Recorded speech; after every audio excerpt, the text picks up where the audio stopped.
Fox Sports. We are Fox Sports. We are Ohio.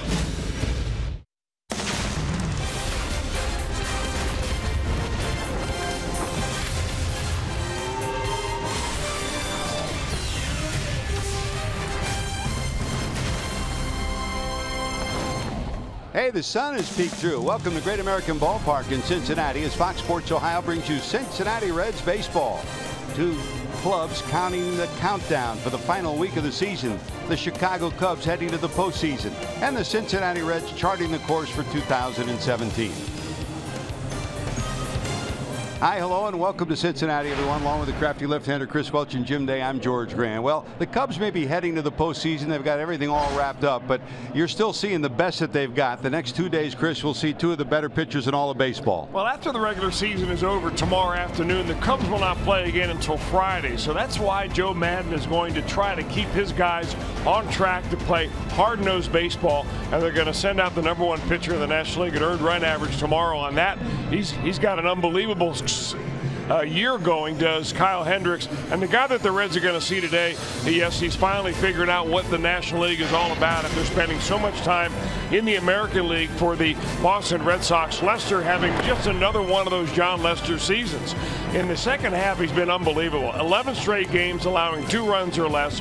He's 10-0 in the second half since the All-Star break, and he's throwing the ball at the knees at ease. On the other side of that, John Lester will get the ball for the Chicago Cubs today. This lefty's been outstanding. He's once again won 19 games. Tim Adelman has established himself as in the hunt for 2017, Chris. Well, coming off his last start where he pitched 7 innings against the St. Louis Cardinals. Now, you may say, well, the Reds got him a lot of runs. After all, they did win 15-2 in that ball game. It didn't matter. He went out there and attacked the ball club that really needed that victory very badly. He pitches with a lot of confidence. He's got a very unusual little move in his delivery that gets the hitters off his fastball. We'll see if that works against the Cubs here this afternoon. Well, John Lester may be riding a big year and a big second half. Nobody's had a bigger second half than Joey Votto. Jim Day will be by. JD has the Votto story next on Fox Sports Ohio.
Ohio is brought to you by Skyline Chili. Feeling good? It's Skyline time. Hey guys, meteorologist Brandon Orr here from Local 12. Just like yesterday, another repeat of a day today. Temperatures will be into the middle 60s, falling into the lower 60s by the end of the game. Now, it looks dreary outside. We'll have a couple of breaks in the clouds. We can't rule out a shower, completely possible at any point during the game. We'll be watching radar closely. Enjoy the game here on Fox Sports Ohio. I'm Jim Day once again. We have the Joey Votto watch on. He is trying to close out an incredible sequence. It's our Elk and Elk storylines for today, and this is what he's trying to accomplish. Currently hitting .407 post All-Star break, trying to become the first player since Ichiro to hit 400 after the break. Third player to hit 400 and a 500 on base percentage in any half of the season. Ted Williams did it 3 times. Barry Bonds did it. Currently .407 and .492 in those 2 statistical categories. And trying to become the second Red to hit .320 and have a .430 on base percentage in a season. The great Joe Morgan did it twice. Currently sitting at a .324 batting average and a .434 on base percentage. We've all been impressed, including his manager Brian Price. He could rest on his laurels. He hasn't. He has an extremely high expectation, not only for what he means to, his own greatness, but what it means for his contributions to our ability to turn this thing around. And I think he holds himself so accountable. That probably led to some of the pressures that he felt and challenges he had in the first half. But he got over the hump. He's been sensational. I haven't seen anything like it. This prolific in my time in the big leagues. And he's got a tough task today because John Lester is on the hill going for win number 20 on the season. The Reds and the Cubs. It's the final Saturday of the 2016 regular season. George Graham and Chris Welsh are standing by with the call.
On his way to the mound, where he hopes to hit the 500 mark with his 4th win today. Let's check the starting lineup for Joe Maddon and the Chicago Cubs, who come in with 102 victories. They won 8 of their last 10. They've got Dexter Fowler back in the leadoff spot. Chris Bryant and Anthony Rizzo, 2 MVP candidates, bat 2nd and 3rd. Ben Zobrist, 2 home runs, 3 hits yesterday, will hit in the cleanup spot. Russell, Hayward, Baez. Former Red David Ross catching his good buddy John Lester. That's 1 through 9 the Cubs lineup. And here's the tall, lanky right-hander who's made an impression in the second half. That's Tim Adelman. Well, he's 28 years old, and you may say this matchup with the Cubs, end of the year, the Cubs have already wrapped everything up. They should be in cruise control, but really not so today for Adelman. He realizes that the Cubs really want to get their starter, John Lester, win number 20 on the year. So they'll be gunning to do that. Joe Maddon has put out his A-team lineup. There's no question about it. So where Adelman got a lot of run support his last time out when he beat the St. Louis Cardinals 15-2, it may not be the same story from an offensive standpoint today for the Reds. He's going to have to pitch tight, close, and use that off-speed pitch to keep the Cubs off his fastball. So here's Fowler, who steps in at 273 in the leadoff spot. This one blooped towards center field. Back goes Peraza. He won't get there. It drops for a hit. That's number 999 for the career of Dexter Fowler. So Fowler's on base with a leadoff hit on the first pitch here in the first inning. The one thing we did see last night with the Cubs is that they came out of the chute swinging the bat early in the count. Josh Smith, the starter for the Reds last night, threw a lot of early strikes. He had a lot of easy innings with some fly balls. That one just happens to fall in. So leadoff hitter on, and here comes Chris Bryant. Bryant at 293, sitting on 39 home runs and 103 runs knocked in. He got a run batted in last night. Swing and a miss on that one. He'll strike out some, yes, but boy, what a productive year he's had, back-to-back years after coming up from the minor leagues. He has established himself not only as a fine offensive player, very versatile. In fact, he's in left field today. He's played all around the field, and he's been solid at the plate. Short lead for Fowler down at first. Off speed, swing and a miss, and it's no balls and 2 strikes. That's Tom Hallion behind home plate, the veteran National League arbiter. Chad Whitson is over at first, Dan Bellino at second, and Gabe Morales, your third base umpire for today's encounter. The clouds have parted, at least for the time being. Some sun has peeked through here at Great American Ballpark on a week where we haven't had much of that in the Midwest. Votto holds Fowler on. Dexter short lead. Not going. Hopped up in the infield, going back is Ivan De Jesus Jr. who'll take charge. The right fielder Patrick Kivlahan will, and he'll haul it in. There's your first out. Let's check the rest of the defense. Kivlahan just acquired by the Reds. Starts in right field. The rest of the 4 defensive alignment has Selsky in center, Adam Duvall as usual in left, Suarez, Peraza, Ivan De Jesus Jr. and Votto across the infield, and Ramon Cabrera will catch Adelman. That is your 4 defensive alignment. There's your new right fielder, Chris, and he made an impression in the San Diego organization this year. In fact, he just played last week in the AAA World Series for the San Diego organization, El Paso. They lost to Scranton Wilkes-Barre. A very versatile player. He plays first, third, and the outfield, and they want to get a look at him for next year. Well, he's been all over the place this year. I think he's been with 4 different ball clubs here in between 2015 December and right now. But they say he's got a good arm, good athlete, hits for power, and he's going to get a shot to play today. One away, here's Rizzo at 292, another power number guy, 32 homers. And for Rizzo, another run batted in last night, so he's sitting at 108 runs batted in on the season. A lot of things have gone right for the Cubs, and it starts with the guy on the mound. Yes, they've had brilliant pitching, but this guy has matured not just as a player but as a leader. He's a young leader on this club. Joe Maddon has let him be himself. They've gotten help from the guy behind the plate. There goes Fowler, and this one sliced to the left side towards the seats. It'll be out of play. Long run as the Reds were overshifted to the right side against Rizzo. Yeah, I think that's a good idea until you get to 2 strikes, because at that point I think that you're going to see Adelman use more some off-speed pitches, and Rizzo has shown the ability to take that ball and go the other way. They're giving him a lot of space between the normal shortstop spot and the left field line. Former shortstop Suarez is over in the shortstop spot, moving over from third. This one slapped the other way again. And there are 2 ways of doing this, Chris. Do you leave your shortstop where he is, move the third baseman over to the right side of second base, or do you move the shortstop over? Well, it all really has to do in this situation with who can turn the double play. Here's the space that's available to Rizzo on the left side. But a lot of times you want to move your third baseman way over there so you have your normal second baseman able to turn a double play rather than make your third baseman play out of order there. No balls, 2 strikes in the dirt. Good block by Cabrera. But the other thing to remember when you shift is that if you're going to play him to pull, you got to pitch him in. You can't just go out there and try to pitch him away with some hard stuff just because you think the count warrants that, because you got the defense set a certain way. 1 ball, 2 strikes to Adelman. 3 and 4 on the year and an ERA of just under 4. Look at the little choke-up action there by Rizzo. He's been watching Joey Votto videos. High fastball gets him, swing and a miss. That's strikeout number 1, out number 2 in the first, and that'll bring up Ben Zobrist. That's a really nice pitch by Tim Adelman. You know, the more you see this young man pitch, the more you're impressed. Perfect spot right there. And you're going to see a real resemblance between the style that he pitches and what Dan Straley brings to the table. Not overwhelming stuff according to the radar gun, but hitters just don't seem to get that good of looks at him. Occasionally he'll make a mistake and give up a home run, but he gets a lot of swings and misses on pitches that should be made contact. There's Ben Zobrist, 2 homers and a double last night. We'll talk about a big night. Homers number 16 and 17 for his season. Celebrated so much he's got to wear glasses here this afternoon. You had him too. I lost them. You lost them. Jesse, go get him another pair. Short lead for Fowler. For Zobrist, this is kind of coming home. Originally signed in his first year in the minor leagues. He was in Lexington, Kentucky, where, you know, our good friend Russ Nixon was down there. Learned a lot from Russ. Still credits Russ with helping him learn how to be a major leaguer. And boy, has he become a good one. Very solid, now 34 years of age, and another one of the leaders on this club. 1 ball, 1 strike. There goes the runner. Here comes the throw. It's bobbled by Cabrera. It'll be a stolen base for Fowler. The Cubs don't run nearly as much as the Reds. That's number 13 for Fowler. They have only 66 stolen bases on the year compared with 134 for the Reds. Well, it was a changeup down, and it just bounced right before the glove, and when Cabrera reached in there, couldn't get the handle. I don't think he gets him anyway. Big break against Adelman. So runner in scoring position, still overshifted. Zobrist pops this to the left side. Who'll get there? In foul territory is Suarez. Eugenio has it. So leadoff hit and a stolen base, but nothing to show for it. John Lester goes to work against Peraza.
Here's Jose Peraza ready to step into the batter's box. Let's take a look at the starting lineup for the Reds. Peraza in the leadoff spot. Ivan De Jesus Jr. still at second base for the injured Brandon Phillips. Joey Votto still on a course for 400 hits in the leadoff spot. Duval over 30, over 100.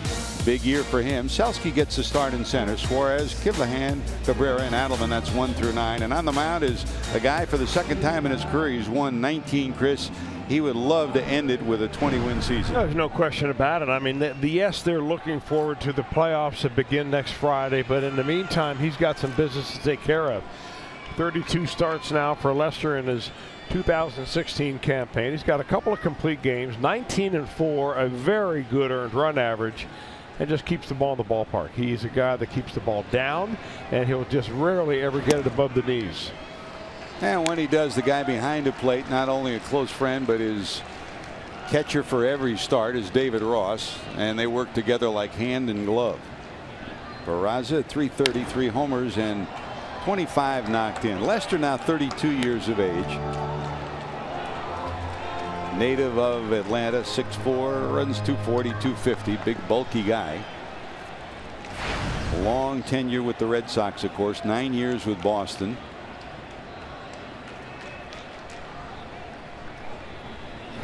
And he's found a home here in Chicago last year in 2015. Won 11 but lost 12 and an ERA of over 3.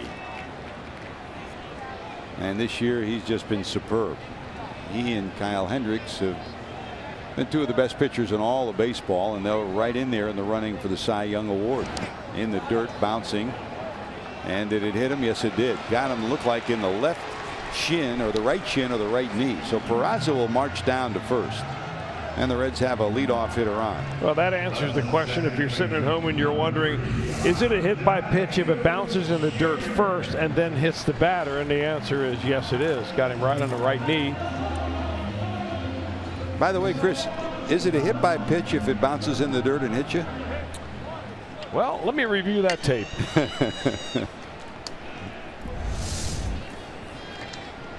He's still gimping around down there. Now, if it bounces in the dirt and you swing and miss at the pitch and it hits you, that's a strike. It's a strike. That's right. I'm just testing you, George. You're my rules man, and I'm proud of you, boy. We've been working together for 24 years, and the work that you're doing, you and Rich Marazzi have put together a great rules tutorial that you've been working on. And I was down in the umpires room with Tom Hallion before the game, and the umpires certainly appreciate the fact that you're spreading the word about rules, spreading the word about umpiring. Well, you know what they say, George, you lay down the law and then you break it. We've been pretty good at that. We have, haven't we? It's fun. It's important to know the rules, I think, at every level, because you don't want to be the one fan arguing a rules case and really having no clue. So there are some things to learn out there. And, I guess being a broadcaster kind of spurred me to that, because I didn't know the rules as much as I thought I did until you start talking to some people that really do. And you bring up Rich Marazzi. Boy, is he ever a rules expert. That's slapped to the right side and foul. 1 ball and 2 strikes to Ivan De Jesus Jr. and down at first. The Reds have run a lot against the Cubs overall, and certainly against Lester, Chris. And no secret in the American League, reluctant to throw over to first. He's really done so many different things, holding the ball longer, using a slide step, but he certainly is susceptible to the stolen base. Well, not as much as you would think, though. You see 25 stolen bases allowed for John Lester. There goes the runner in the dirt. Here's the throw by Ross. That's in the dirt, and it's a stolen base for Peraza. So the Reds are off and running early. Billy Hamilton not in the lineup on the disabled list, and he long ago passed the 20 stolen base mark. In fact, he'll end with 57, and there's number 19 for Peraza. The interesting thing is, even when runners know that Lester's not going to throw to first base, the Cubs have still thrown out 13 runners this year. You see what? Was that Addison Russell that laid his leg down there in front of Peraza as he slides into the bag? Mm-hmm. Well, before you do that, you ought to make sure that the runner is a guy that likes to go head first, and not the type of player that will sharpen up his spikes before the game. In the old days, you talk about Lou Brock, always talked a lot about it. That he used his legs as a weapon sliding into second. You do that a few times, and a second baseman or shortstop less likely to stick that knee in there. Peraza dancing off the bag. This one fouled at the plate by Ivan De Jesus Jr. Now, if you think that Lester is reluctant to throw to first base, he will not throw to second base either. So it really puts a lot of pressure on the second baseman and the shortstop to jockey Peraza back. Now, he probably will not go with nobody out, but if De Jesus is unable to get him to third base, he might be a candidate to steal third on the next batter. And it depends a lot on the next batter. Votto is a left-hander, and how they handle the shift with Votto at the plate. Zobrist trying to keep Peraza as close as he can. Ivan De Jesus Jr. very adept at going the other way with a pitch in or out. So if they open the hole on the other side, he'll try to punch it that way. 2 hits last night for Ivan De Jesus Jr., who's ending strong in September for the Reds. Lester to the stretch. That's wide. Now we go full 3-2. You know where the inability to throw to a bag may really prop up is when in the postseason. You got to get guys on base first. It hasn't hurt Lester yet, but you got to figure at some time a team with some speed, or even a team that doesn't have speed, may try to exploit that as much as they can. We'll see if the Reds can do that today. You know, last year Kansas City had a lot of speed, and they were planning, had the matchup ever occurred in the World Series, talking to their scouts, they were going to run like heck. Never did happen because the Cubs last year defeated Pittsburgh, then St. Louis, then lost to the Mets for the National League Championship. There goes Peraza. This one dribbled to the right side, so a productive out. They get the runner over. Probably would have had the base stolen anyways, but good job by De Jesus to move the runner over. Now check your forward defensive alignment for the Cubs. Coming into play today, the Cubs are 6th in the league defensively with an even 100 errors on the season. The Reds have made 102 miscues. Bryant, Fowler, Hayward in the outfield. Baez gets the start at third with Brian moving to left. Russell, Zobrist, the double play combo. Rizzo solid, and of course David Ross behind the plate. That's your forward defensive alignment, and there is the former Cincinnati Red. Boy, David was outstanding in his years here. 3 years, 2006, 7, and 8 as a Red. Still very well respected. And Joey Votto, first time he's had a chance to really talk to him, and you know, I don't know what he said, but you know, it was adulation for the way he plays the game and how he conducts himself. So they'll bring the infield in with 1 out and the runner at third.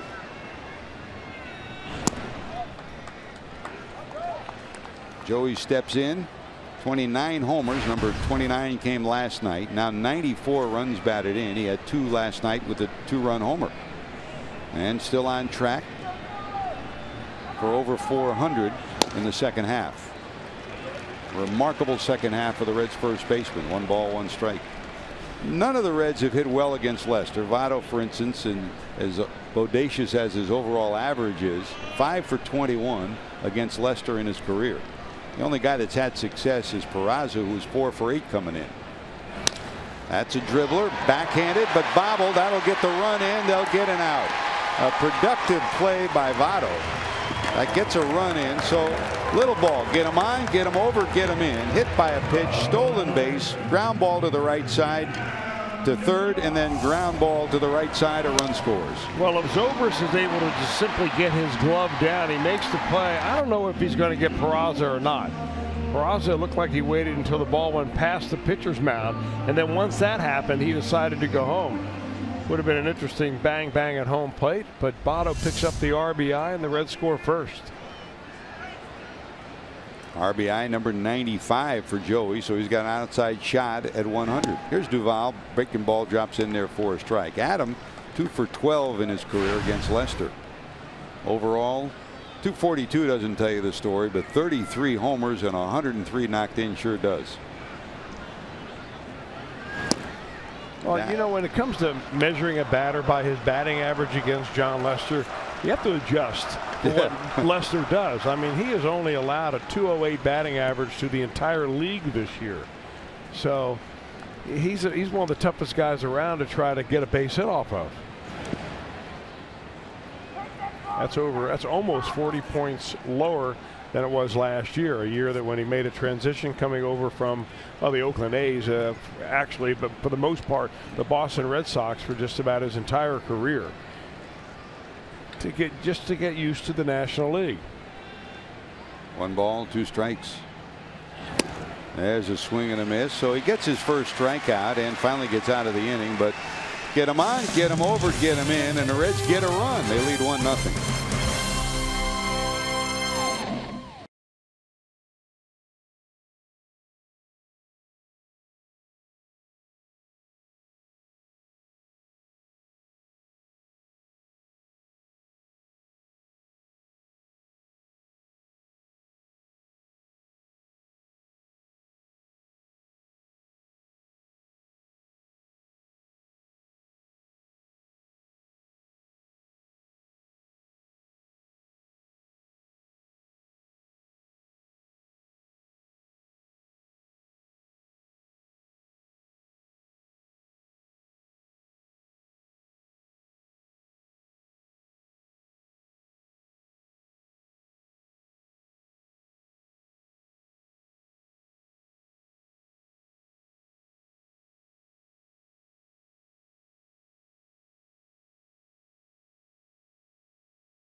Regular season, unforgettable games, undeniable greatness, unstoppable drama. The 2016 postseason begins October the 4th. Go to MLB.com/postseason for a full schedule.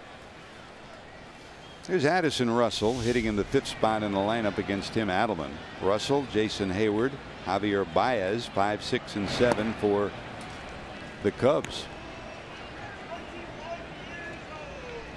Everybody's answered the call this year for the Cubs. They've got the #1 pitching staff in the league. That's where it starts, Chris. You're a great believer in that. But, you know, Russell's filled the bill at short.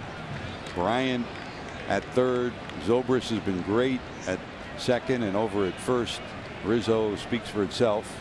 The outfield has contributed, but everybody's done their part, and Addison Russell's been one of those guys. Well, he's been really a big part of it, George, because for the most part he's been down the lower part of the lineup. And when you get him down there and he gives you 21 home runs from, you know, the 6, 7, or 8 spot, that's what really scares the other team a little bit, because pitchers naturally relax a little bit more when you get down to the bottom of the order. I mean, you're so fired up to pitch against those middle of the order guys, and in the Cubs case it's Bryant and then Rizzo back to back, and then you let down a little bit because otherwise you wear yourself out. That's when Addison Russell sneaks up on you. Well, the great Ernie Banks had 29 home runs as a shortstop. There's a fly ball to left. Going back, looking up is Duvall, and at the warning track he'll haul it in. Cubs, of course, have won 102. They've clinched home field advantage, and the Mets, they have, of course, clinched the top wild card spot and home field advantage with a 5-3 win over Philadelphia. Congratulations to Terry Collins. The Cardinals won 4-3, so now they're a half game back of the Giants for the second wild card spot. Dodgers and Giants underway in San Francisco, with a half game separating the Giants and the Cardinals. So it'll go down to the final day in all probability in both leagues. One away, and here's Hayward. You saw the 21 home runs and the 95 knocked in for Russell. That's what they had hoped from Jason Hayward this year. He steps to the plate with 7 homers, 47 knocked in, and talk about waiting for someone to bust out of it. That's what the Cubs and Joe Maddon have hoped for all year long, and they're hoping that he can put together a strong final month, meaning the month of October, and give them a boost in the postseason. What a brilliant baseball mind that man is, and not just a baseball mind, a mind, period. I mean, he'll talk just as easily about philosophy, psychology, as well as baseball, or politics for that matter, in this day and age. 62 years of age, 31 years in the California organization, and great years for Tampa Bay, of course. 9 years in Tampa Bay, second year here in Chicago. Big swing, and Chris, there's the difference. The Jason Hayward we used to see in Atlanta, the swing was a lot tighter, a lot shorter. The swing's gotten longer. Well, he's obviously trying to swing his way out of the slump, but the harder he swings, the more susceptible he is to changing speeds. That's a changeup here that Adelman throws and gets him way out in front. Just a lot of moving parts for Haywood. I mean, a big stride right there. His head actually moves a little bit forward as he swings the bat. There aren't very many sports where you're good when you try to move your head at the same time you're trying to make contact with the ball. Here's Javier Baez, up from the minor leagues, another guy with a big swing. This is a team that will strike out, yes. I mean, they've been near the middle of the pack offensively all year. The Reds are right about with them coming into play today. The Cubs are 6th, the Reds 7th, and each has hit .256 in terms of average on the season. The Cubs have about 35 more homers than the Reds have. And most importantly, in terms of runs scored, the Cubs have scored about 100 more runs. And you add 100 more runs with the best pitching staff in the league, and that produces 102 wins.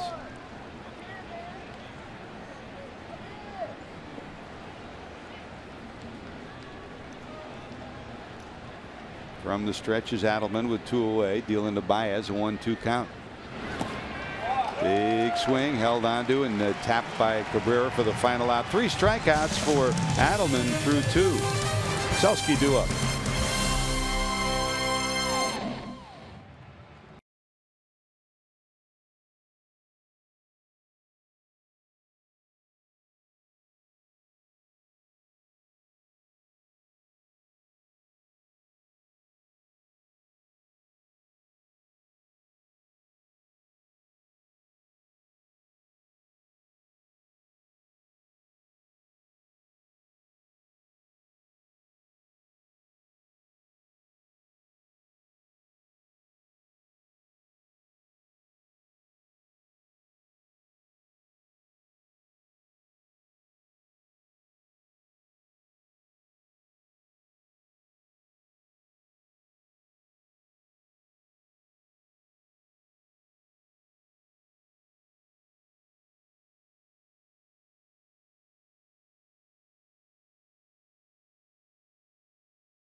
Today's greater coverage of baseball brought to you by T-Mobile. Here's right up your alley, Chris. John Lester, Kyle Hendricks, Max Scherzer.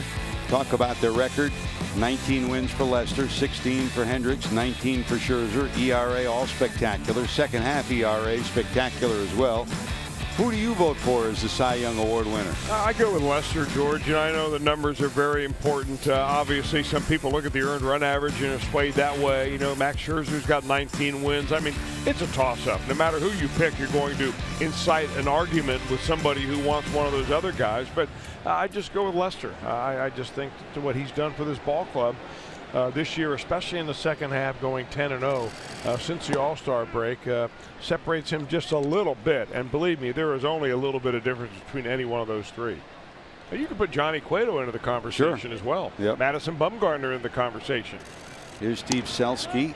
1 ball, 1 strike to Selski, who comes in at .313. A couple of homers, 7 knocked in. He faced Lester once, got a hit in Chicago against them.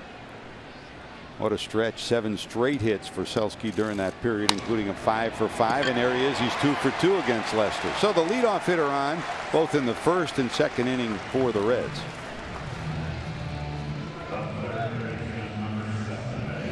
And nothing like finishing strong, and John Lester certainly has done that. We showed you the second half ERA.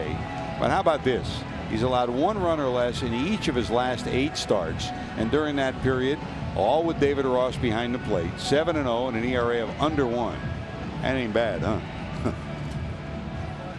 Well, they want you to peak at the right time, and when you're in your playoff bound, you can say that Lester is on some kind of a great roll, which is really even more impressive that Selski's able to solve him for another base hit. Short lead for Selski. Here's Suarez. Hey, Eugenio. See, in the 6th spot. It's a guys like Selski who can steal a base off of John Lester that you don't expect to have happen, because he's not going to throw over there. So he can go on his very first move. Now the problem is he's pretty quick and compact to the plate, but he's not throwing over. So as soon as he starts his foot, you go. In fact, he did not even get a good jump, but he's going to be safe at second base anyway. So leadoff hitters on both innings, each stolen a base, and their runners again in scoring position. First stolen base, not just of the year, but of his career for Selski. You know, sometimes the runner is going to wait to determine whether that left-handed pitcher is going to first base or not before he starts the run. But with John Lester, as soon as he picks his foot off the ground, that's when you go. And Chris Bosio, you know, we didn't have a great move in his years. He's a pitching coach there. What they've tried to do since he came over, Chris, vary his time to the plate. You can do that with a runner on first. Doesn't mean anything, especially as a left-hander with a runner on second. Well, you know what they're doing. They essentially coach Lester like he's a right-hander, which means be compact, be quick to the plate, vary the amount of time you hold the ball. There's Chris Bosio. He's a former minor league coach for the Reds, a very good one, obviously. Back in 2008 in the minor leagues with the Reds.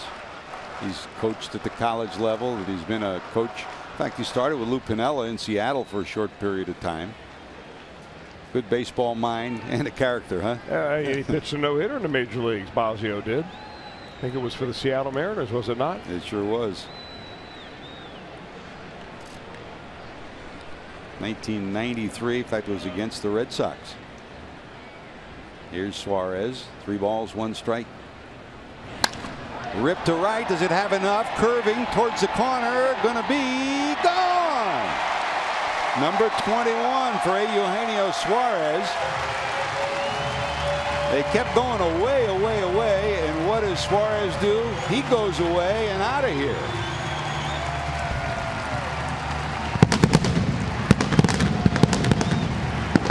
Nothing Cincinnati.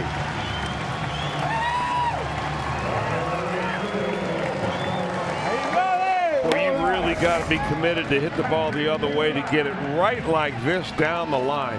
You hit it as late as you possibly can, right out of the catcher's mitt is the way they call that, and that ball somehow stayed fair, disappeared into that little tunnel right next to the bullpen.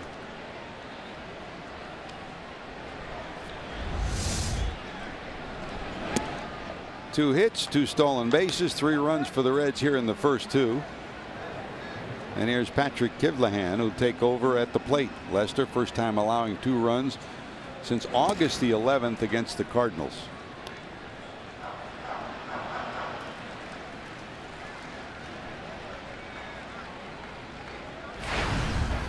There's Patrick. This is his season with San Diego and the Reds. Had one at bat last night. This one dribbled down the third base line, but foul. And you said he's a good athlete. And when you say that, Chris, you really mean it. I mean, the guy was a starter for Rutgers football team, was an outstanding Big East performer. And people were talking about him maybe an NFL career. Didn't play baseball at the college level until he was a walk-on his senior year. And he was the Big East Player of the Year. I mean, you talk about writing a legacy as a Rutgers player, yes, but also as a Mariners 4th-round pick in 2012.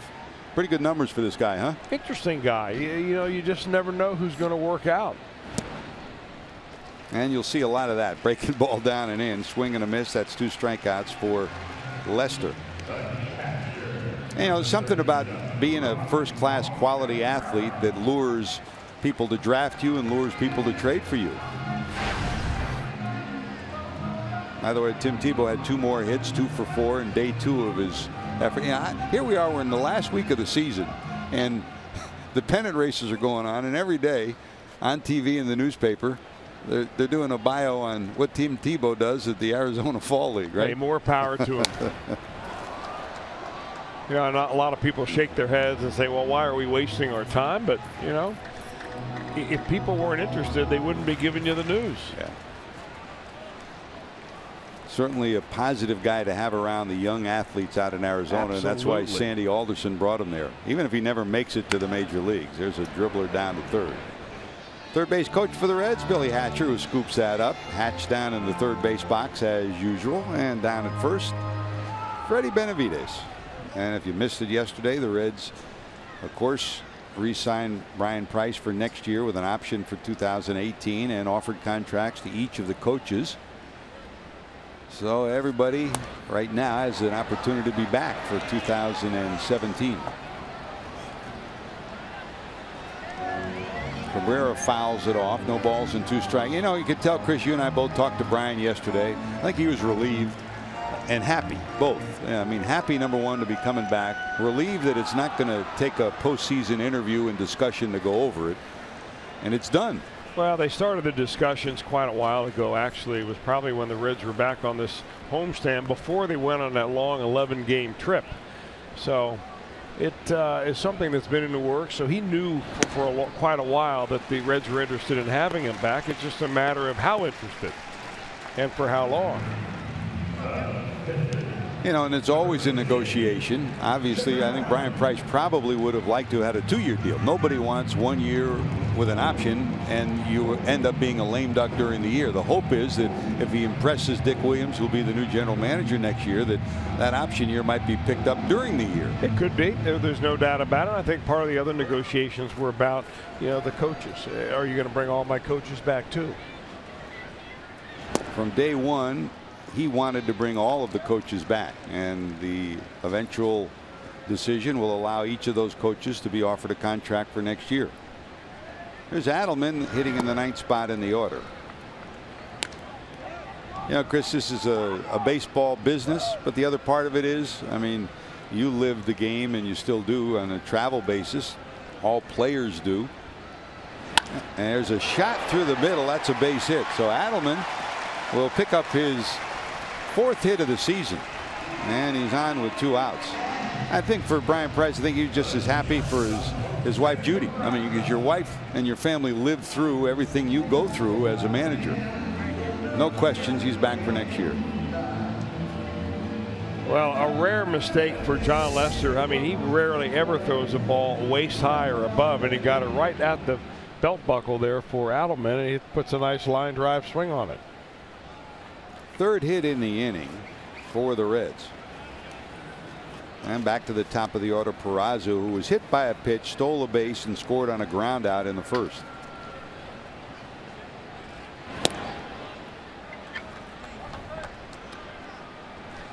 Well, the Reds scoring early, 1 in the 1st, 2 in the 2nd, has had this effect at this ballpark today. It's kept the crowd very quiet.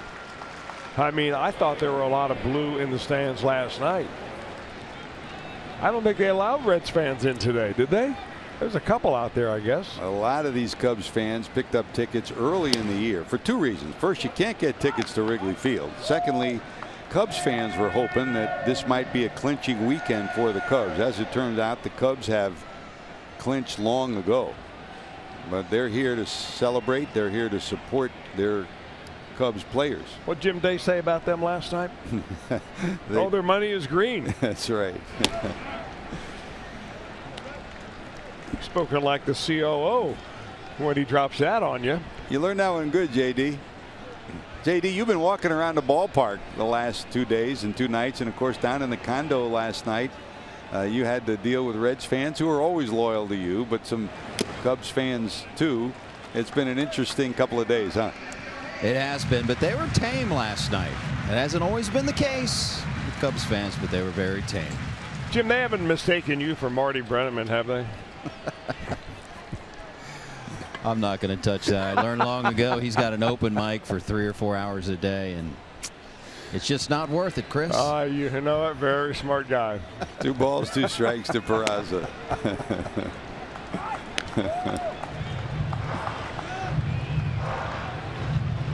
We'll go full 3 balls, 2 strikes. Rizzo will move from behind the runner to deep at first base, so Adelman will be off and running with 2 outs and a 3-2 count. Lester will still work from the stretch. This one hit high in the air to right. Back is Hayward, has it measured, and he'll squeeze it. But the Reds do some business. Selski, a single and a stolen base. A big swing from Eugenio Suarez, his 21st homer of the year, and the Reds lead at 3-0.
As we count down the final couple games in 2016, I'm Jim Day. We're also counting down the top moments of the season.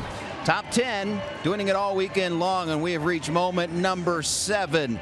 And you're going to see a Billy Hamilton theme as we go forward.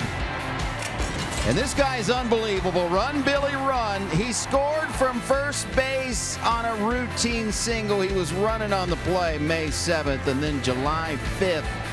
Don't look now, but if that ball gets past David Ross, he's on second base. He's going to try to come home.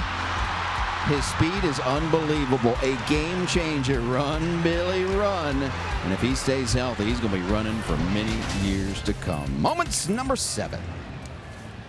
Yeah, the sad part of all of that is that guy right there should have 3 stolen base titles to his credit, and he won't.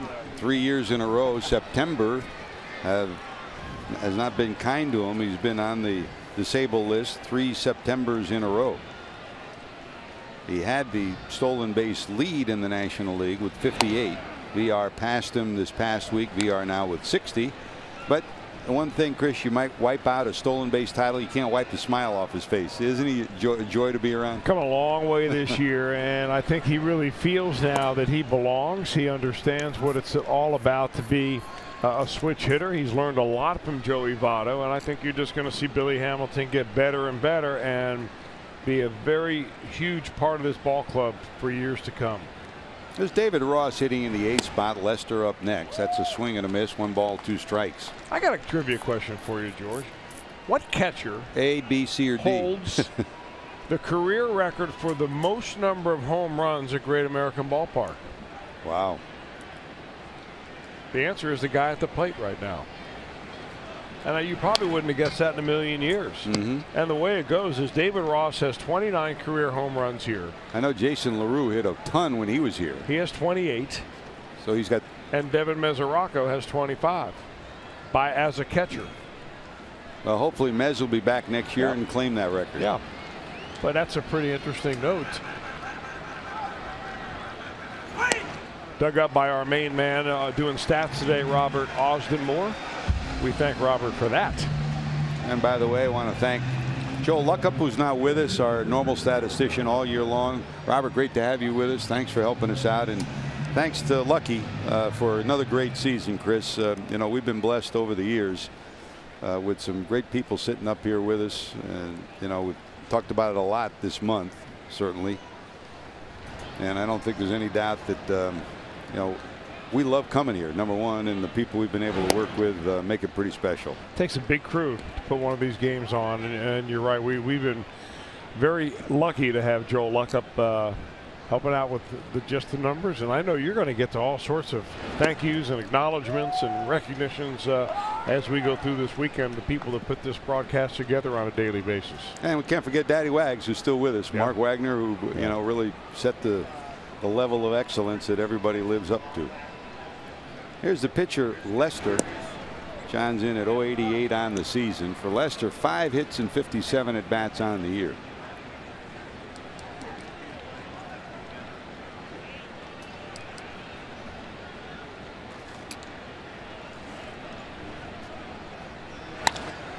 High in the air to right center field. It'll stay in the park. Camped under it is Selsky. Steve has it. And then there's 2 away. Hey, just a reminder, as you enjoy a cold one, we'll look forward to Miller time later in today's game. Brought to you by Miller Lite. How much later? Anytime you want it. I remember, you know, we've had some great moments up here. Remember the one time there was a player not to be named came up and sat with us to do a game with us and sat here most of the game, and finally he turned around and said, well, when did they bring the beer? He said, what do you, he said, you mean you can't drink beer while you're doing the game? He must have assumed that we were by listening to our broadcast. Probably right. Harry Carey could do both and do it well. As long as the game didn't go too many extra innings. Amen. There's Dexter Fowler. Got a hit his first time up and stole his 13th base of the season. So sitting on 999 hits for his career. It looked like Dexter was heading to Baltimore in the offseason. They had contractual difficulties, never got it ironed out. He ended up coming here, and Chris, you remember when he came up in Denver, Groove, Don Baylor said this kid's going to be an impact player and he's going to play center field as good as anybody in the game. Yeah, he was also a guy that Dusty Baker really liked from the very first time he saw him. And you know, at that time he was with Colorado and he was ranging all over the center field there. They're tracking things down, and you know, Dusty was one of these guys that was on him early, and not that he was advising the Reds or anybody else to try to go get him. I don't know if he was available back in those days, but I remember Dusty just pointing him out early, saying this kid's going to be very good. This one looped to the left side into the seats and out of play. 2 balls, 2 strikes. One thing Fowler does, he really sees a lot of pitches. He's very patient at the plate. He makes you throw a lot of pitches. He fouls a lot off. Always among the league leaders in that category, like he is this year. He's been either 2 or 3 all season long, and most number of pitches seen in the leadoff spot. Fouled off. Got to like the way Alderman's coming right after him. And talk about the Reds' 3 runs, but talk about 4 strikeouts. And other than the leadoff hit by Fowler in the first, he's retired 8 straight. 3 in a row on strikeouts before the fly ball by Lester.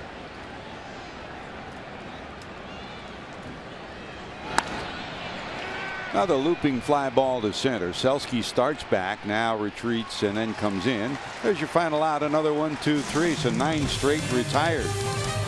De Jesus due up first.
It includes 4 ticket credits, good towards any combination of games, plus a new limited edition Reds Nutcracker. The Reds holiday gift pack starts at only $40 and is available November the 1st at the Reds kiosk at the Kenwood Town Center, Florence Mall, or at reds.com/holiday. Some restrictions do apply. Here's Ivan De Jesus Jr. bounced to first in the first inning. He joined us late. Peraza hit by a pitch, stole second. De Jesus ground ball to the right side, got him to third. Votto's ground ball to the right side, got him in. The Reds led 1-0 in the second. Single by Selski and a stolen base, and a homer by Suarez. 3-0 Cincinnati.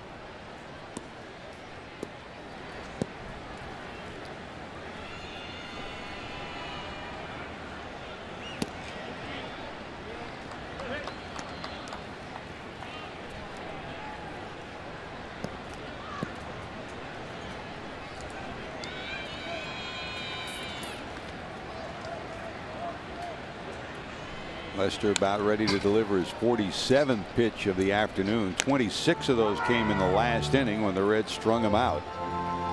The Cubs are the team that really strings out at bats and forces pitchers to throw more than they want. But the Reds, in these final 2 games of the season, when both clubs are first pitch fastball swinging, have stretched it out against Lester here. 2 balls, 2 strikes. Well, when you sign a free agent pitcher, you want to make sure that pitcher is going to be able to deliver for you and stay healthy. And that's the one thing that Lester has been able to do really in his entire career.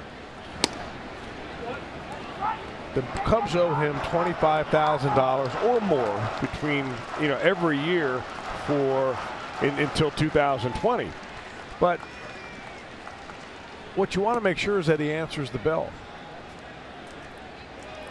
Did I say 1,000? I would mean million, obviously. So 25 to 27 million per year through the year 2020. He couldn't be a free agent until 2021. That is, if the Cubs decide not to have his option picked up, or if he doesn't reach the thresholds in innings and so on in order to automatically kick it in. So they owe him a lot of money. but he's been very healthy. I mean, you go back to the times that, he's missed time when he contracted lymphoma and he had cancer treatments. He had a little bit of time off in 2011, I think, when he had some lat problems, the same problem that Johnny Cueto had when he was with the Reds a little bit. But ever since then, he has been Mr. Durable out there, always among the league leaders in the number of pitches thrown. So if you go back to 2008, the first time that Lester really became a guy that would have 30+ starts in a year, he's right up there in the number of pitches thrown between then and now. So let's take a look at the leaders and the number of pitches thrown since 2008. The number alone is astounding. Jeez. To think that you're standing on the mound, if you're Justin Verlander, throwing 31,734 pitches, but John Lester's right there. Almost 30,000 for Lester, Felix Hernandez, Cole Hamels. So you're looking at the more durable pitchers in the league, and that's what you want when you sign a guy to a long-term deal. You hope that he's able to deliver now, next year, the year after that, and for every year in the deal. And you wonder when it's all said and done, when will that catch up to you? And here's another look at Ivan De Jesus banging one off his foot. A painful swing from the Red second baseman. Take a look at the swing, and then this one just caroms off the left knee or the shin, high in the shin area, and he's gimping around home plate. I mean, you can wear any guard you want around your foot, but from the shin up to the knee, you foul it off there, you have no protection.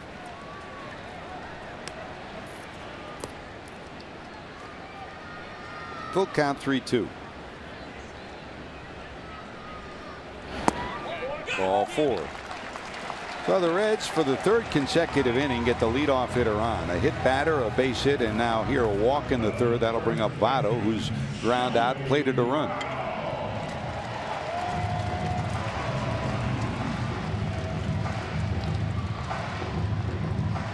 Lester has been money in the bank and right on today, maybe a little off where he normally is.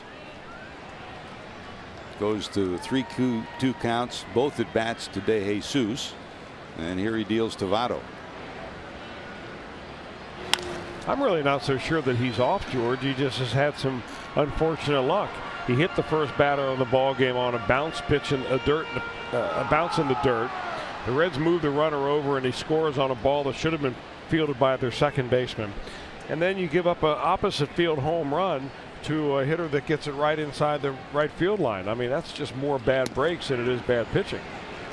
On the corner for a strike, 0-2 to Joey.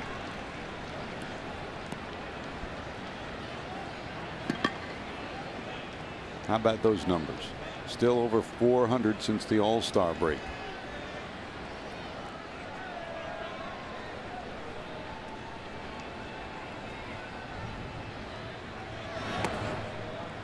A little low, 1-2.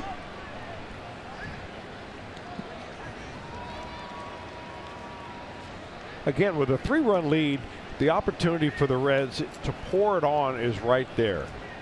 And what I'm talking about is De Jesus, if his knee's not barking too badly, go ahead. As soon as he picks his foot up, you're on your way. That's a grounder through. Votto's got a hit. The Reds will have first and second. Nobody out in the third.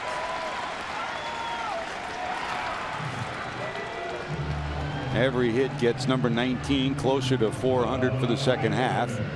And this on the next to last day of the season, he's just about guaranteed it. And here's Duvall, who struck out first time up.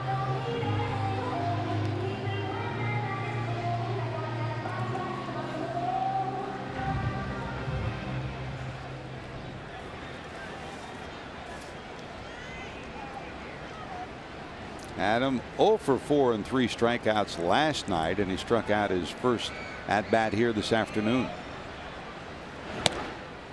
This is the next to last game of the season. The Reds will wrap it up tomorrow, and as we've done the last few years, it'll be Robert Stevenson against Kyle Hendricks. All the games will start at the same time on the final day of the season. That's to maybe create some drama as you go to the end of the season. So this game will start tomorrow at 3 o'clock. That's a strike. 1-1. And it looks like that there'll be some games that still will mean a lot come tomorrow afternoon, Chris. Both leagues. Well, that's the way the wild card was designed. I'm glad to see it. 1 ball, 1 strike. Lester to the stretch. Way high. I mean, games in September, without the wild card, would resemble March in Goodyear, Arizona, and Sarasota, Florida, and everywhere else where spring training teams get together. But you have much more compelling games, like the Reds play 4 in St. Louis on this recent road trip. Those Cardinals, boy, they were trying hard to win those games.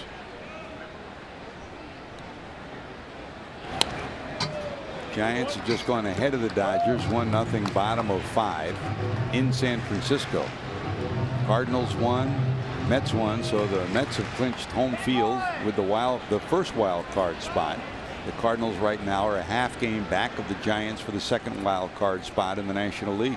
Bartolo Colon on the mound for the Mets today. Boy, he's been money for them, hasn't he? Man, not bad for 43 years. 43 years old. He was the most durable pitcher in that rotation. All the glamour of those 100-mile-an-hour pitchers has kind of worn off a little bit when they're sitting in the tub. Tremendous effort by that Mets team. And with all the injuries they've had down the stretch, give Terry Collins credit. He stewarded them to the #1 wild card spot. And they will play at home for that wild card game, which is critical in what could be a playoff scenario. Foul to the right side and out of play. So another 3-2 count for Lester against a Red, this time Duvall. Of course, in that game between the Giants and the Dodgers are pitching Clayton Kershaw, who we left out of the Cy Young Award conversation because he missed so much time on the DL, but his numbers are just phenomenal for when he has pitched, against a pitcher named Ty Black, a left-hander making his second major league start ever. So the Giants are, unfortunately for Bruce Bochy's crew, digging against the bottom of the barrel trying to stay in that thing. Right now they've got that 1-game lead over the St. Louis Cardinals. Well, a hit batter and 2 walks in the first 3 innings, and here comes Chris Bosio out to talk to his left-hander, make sure he's okay, make sure that everything is right on the mound with John Lester.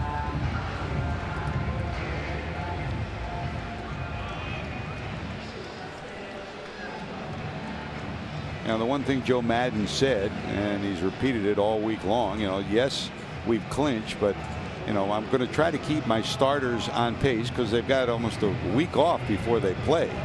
But the one thing you do expect today is using his bullpen in key matchup situations. So no matter what happens, you're probably going to see Aroldis Chapman at some point in time, even if it's not a save situation. And I don't think there's any doubt that you might see Hector Rondon too today and tomorrow, no matter what the situation is. Oh, no doubt about it. They got to get some active time. They were thinking about, I think they're going to get the day off on Monday and maybe Tuesday, then play like inter-squad games.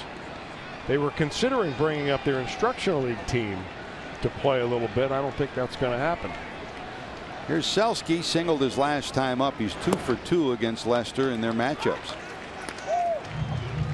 Well, the one thing he knows right here that he's going to get strikes thrown to him. Except for ball 1. After 2 walks in the inning, nowhere to put him. 1-0 to Selsky. There's a liner caught, and that's all they'll get. Good job by the Reds on the bases. Hard hit to the second baseman Zobrist, but both runners get back, and there's your first out of the inning. You got to ask yourself when you watch Steve Selsky hit. I mean, he's hit a lot of line drives. He's got a propensity to hit the ball the other way. He's got some power. His home run went to right center field in St. Louis. I mean, is this guy just unconscious right now, or are we looking at perhaps a legitimate major league hitter? Outstanding athlete, came from a great family. Mom Lou Ann, a national collegiate volleyball champion at Long Beach State. His dad played in the White Sox system. His sister, great volleyball player. His wife, of course, Brittany, was a great soccer player. They met at Arizona, and Arizona's playing baseball. While he's playing baseball, she was a great soccer player.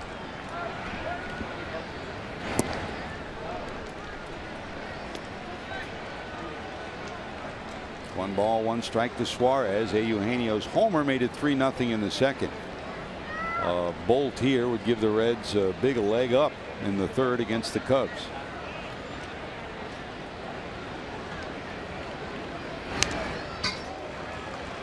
Fastball in on the hands, foul back, 1-2.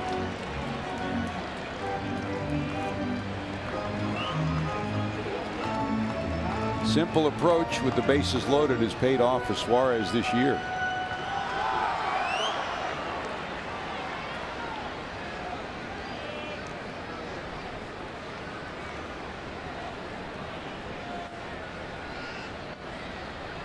Setting up away is Ross, and just missing.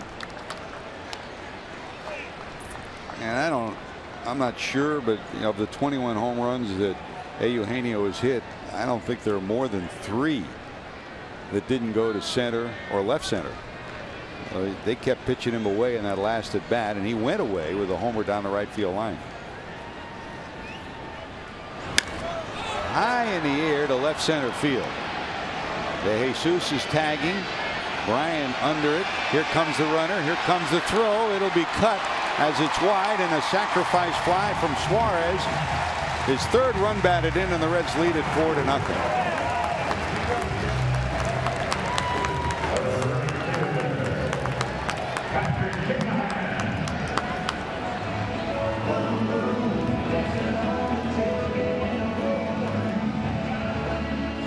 If Bryant's throw is on the money, they have a shot at him. As it is, the throw was wide. It was cut.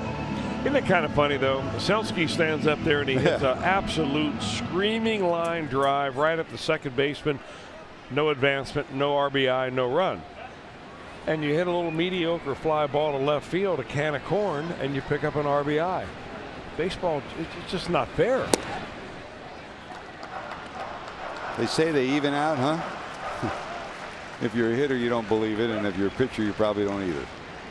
Here's Kivlehan. Struck out first time up.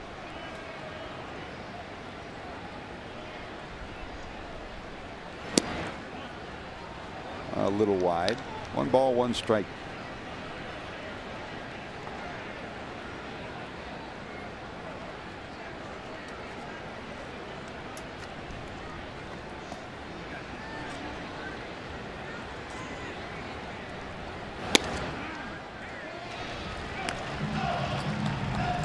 Patrick playing for that El Paso Chihuahua team in the AAA World Series, and it was a team that was loaded. And the 2 players that came over in the deal with the Red Sox. That's a swing and a miss. Kivlehan is retired. So that's 4 strikeouts for Lester, but the Reds have 4 runs. Those are the ones that count and lead it 4-0.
The Golf Zone on Sundays. PGA Pro Jimmy Hanlon gives terrific tips plus a recap of the Ryder Cup. Get inside the Golf Zone with Jimmy Hanlon, presented by American Eagle Mortgage and Varmint Guard, tomorrow at 8 on Fox Sports Ohio. United States leading Europe 6.5 to 5.5 after today's Ryder Cup matches, as the U.S. started with a 4-0 lead.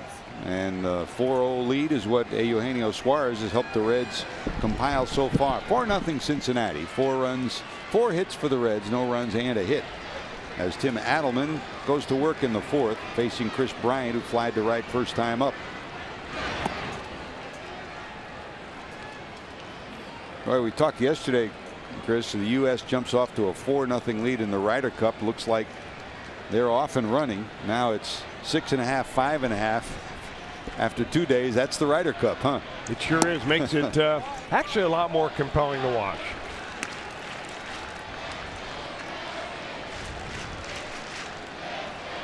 Bryant sitting on 39 homers and 102 knocked in for the season.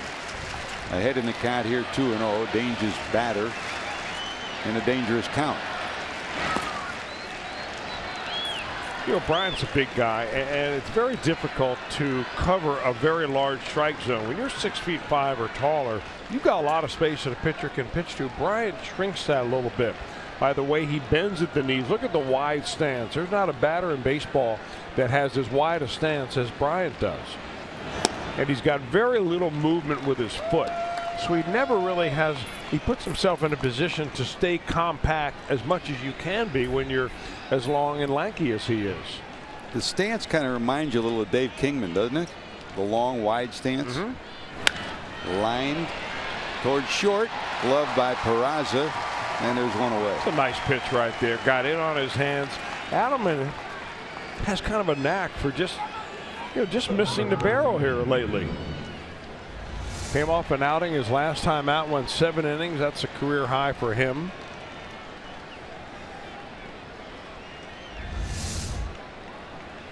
Makes his 13th start overall. He made 10 down in Louisville. Reds overshift to the right side against Rizzo, struck out first time up. And Chris, Tim Adelman's another guy that had a stint on the disabled list again, and for him, you say it's a long season. You're still pitching the end of September, but he's looked forward to it because he didn't have a full season down below. Oh, you're right. I mean, he missed a lot of time because he had a strained oblique, that rib cage muscle. You know what he does? We've talked about it in his delivery. He's got that little hesitation, and when he takes the ball out of his glove, the hitter senses it like now he's going to hesitate. But it's only like a half a step hesitation. All of a sudden the ball gets on you after that. The Cardinal hitters are telling me that's kind of disruptive. They'll roll through the signs one more time as Adelman steps off. And it's interesting. He didn't intentionally develop that little hesitation with his glove to throw the hitters off. He did that so to keep his mechanics clean. What a great change up there. Here's the motion. Watch a little hesitation with that glove as he gets up there, and it's just a little bit of a hesitation, like a half a step or a quarter of a step. And then great arm action to sell that changeup like it might be a fastball. So it's like a double changeup when he throws it with a hesitation, isn't it? 1 ball, 2 strikes. And going the other way is Rizzo. He'll plunk it into left for a base hit. Take a big turn, but hold there. Well, they shifted on Rizzo just like they did his last at bat. And in the last at bat, Adelman went inside pitch after pitch with him, and they eventually got a strikeout out of him. This time he decides to go away with a fastball. And if Rizzo's thinking about using the whole field and beating the shift, that's a perfect pitch for him to take the other way. And there you see the adjustment of Anthony Rizzo from this year and Anthony Rizzo from 4 years ago. He shortened his swing, especially when he gets to 2 strikes. Become a much more proficient hitter with 2 strikes, and that's why he's been around the 300 mark all year. Here's Zobrist, popped out to the third baseman first time up. The sun All these guys have a little choke up action. I mean, not much for Zobrist, but I mean, he's off the bottom of the bat.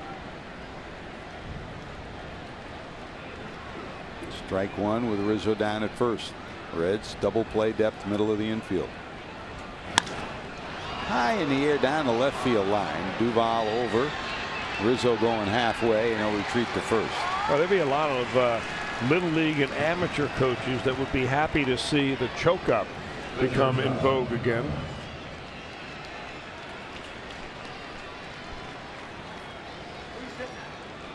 A lot of respect between those two guys. Rizzo had great respect for Votto when he came into the league. Votto's respected the way Rizzo has matured as a hitter and as a leader on this club. The guys will be battling for that spot as a starter in the or in the All-Star game for many years to come. This is one of those eras, Chris, you know, when you played, it was the same story. A lot of great first basemen. So every year, you know, there's some guys who get left off. When you got guys like Don Mattingly when you came up in the Yankee organization, but there were like 4 great first basemen in the league. And same thing for the WBC. Who will be the first baseman? Of course, Rizzo has a way out. He played first for the Italian team. And so does Joey Votto. So does Votto. So he can play for Canada. So you may not make the All-Star team, but you can make it for a WBC team. So maybe they're talking Canadian versus Italian food out there. Hey. 2-0. That's wide to Addison Russell, who flied to left first time up. Reds will go to Toronto next year during the regular season. Yeah. It should be an interesting trip. The National League Central will play the American League East next year in interleague play. Big swing, and it's 3-1. You know, that's amazing. That's 91. Looks very hittable. I mean, Dan Straley's able to do that as well, which makes a 91-mile-an-hour fastball seems like it's 99.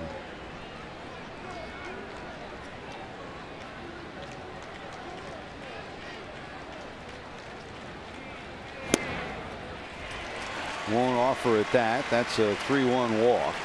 And for Adelman, that's the first free pass he has issued.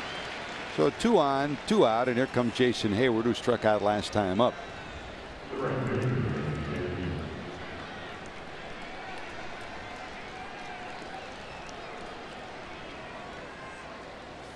Well, around here, Josh Harrison is J-Hay, and certainly for Pirate fans, Jason Hayward was J-Hay before anybody. He was the first J-Hay when he was down in Atlanta. Still, his teammates in Atlanta and teammates with the Cubs use that nickname for it.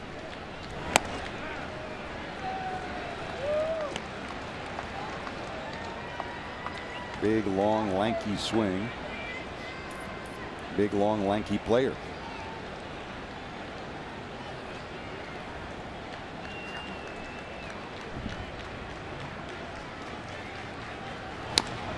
The two things that strike you about the swing, Chris, you mentioned it his first time up, it's become longer. The other thing is, as you remember back to Atlanta, he started his hands close to his body, but then as he got in a hitting position, the hands went up and out. And now it's almost like he's choking himself up. The hands come in and down. That's a rocket to right. And Hivlahan gets caught in between. It'll go over his head. 2 runs are going to score, and it'll be a 2-base hit for Hayward. Hivlahan froze. He misjudged it at the get-go, and by the time he tried to recover, this is over his head all the way to the wall. So it'll go as a double, 2-run score, and it's a 4-2 game. Well, he appeared just not to see the ball. Right down there where left-handers like it, and Haywood puts a good swing on it and hits a line drive that just carries a whole lot farther than Hivlahan ever thought it would. His first 2 steps were in, and I'm not even sure if he would have caught up to it if he went back. Oh, you're right. You know, when you're playing football as a safety, which he was at Rutgers, they say they toasted you on that one. So now the tying run comes to the plate. It's Javier Baez, another big swinger. And there's a rocket in the left. That's a base hit. Here comes Hayward. Here comes Duvall's throw. It'll be wide. They've got the runner down at second in a rundown. And they'll tag him out. De Jesus will tag out Baez, but he drives in the third run. And for the first time, the Cubs fans here at Great American Ballpark have had something to cheer about. Reds will try to pad the lead. They lead now 4-3.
Feature pitchers to go 10-0 or better in the second half of a season in the last 40 years.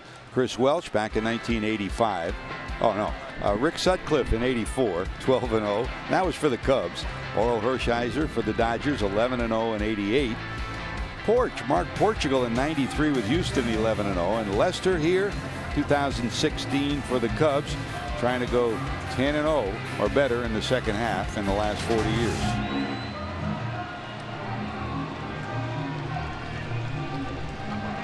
Well, it took Lester a year really to get accustomed to the National League.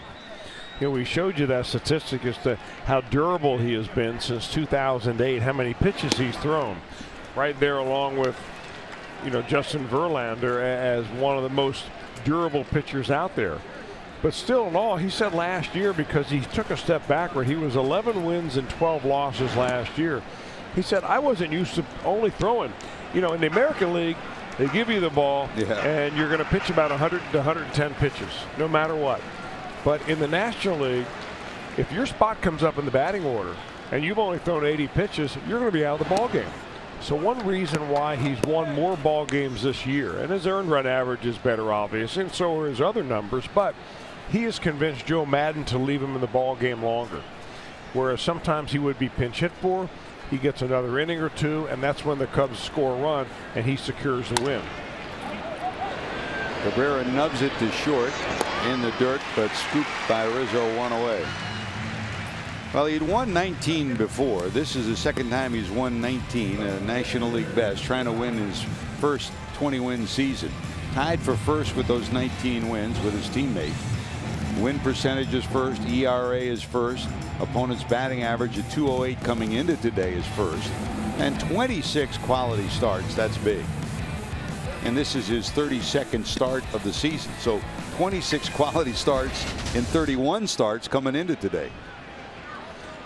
I still think they ought to qualify quality starts to one more level, like the ultra quality start. So instead of going 6 innings and giving up 3 runs or less, how about going 7 innings and giving up 2 runs or less? Those pitchers that we're talking about to win the Cy Young Award every year, those pitchers are in that category. They're the aces of the staff, and there may only be a handful of them around the league. But when you go 7 and give up 2 or less, you're almost guaranteeing your team is going to win that ball game. 6 and 3, pretty good, but you're still asking the bullpen to cover you for 3 innings. Well, Lester's got new life in this game after trailing 4-0. It's now a 1-run game. And the other part of the story is the Cubs are 8-0 in the 8 games that Lester has pitched against Cincinnati. So he's not only has he not lost, the Cubs haven't lost when he's been on the mound for the Cubs against the Reds. A 4-0 lead has now become a 4-3 bulge. Here's the 1-2. Adelman singled his first time up. Not this time. That's a strikeout looking. Strikeout number 5 for John Lester. 2 away. Back to the top of the order, Jose Peraza. So our main man Josh Hall just whispered in my ear, you know, he's our producer down the truck, that John Lester, out of the 31 starts he's had 15 ultra quality starts, let's call them that, and where you pitch 7 innings or 2 runs or less. 15? 15. Wow. So that's amazing. Now normally a middle of the road starter will make 15 out of 30 quality starts. So if you get 50% of your starts to become a quality start, if you're a 3rd, 4th, or 5th starter in the rotation, that's what ball clubs are expecting. Lester ratchets that up a little bit, doesn't he? That's a great year, huh? Man. There's a ground ball to the right side, scooped up by Zobrist, and it's a 1-2-3 inning. The first 1-2-3 inning for Lester this afternoon. He's due up second when we return.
Number 6. Let's take you back to opening day.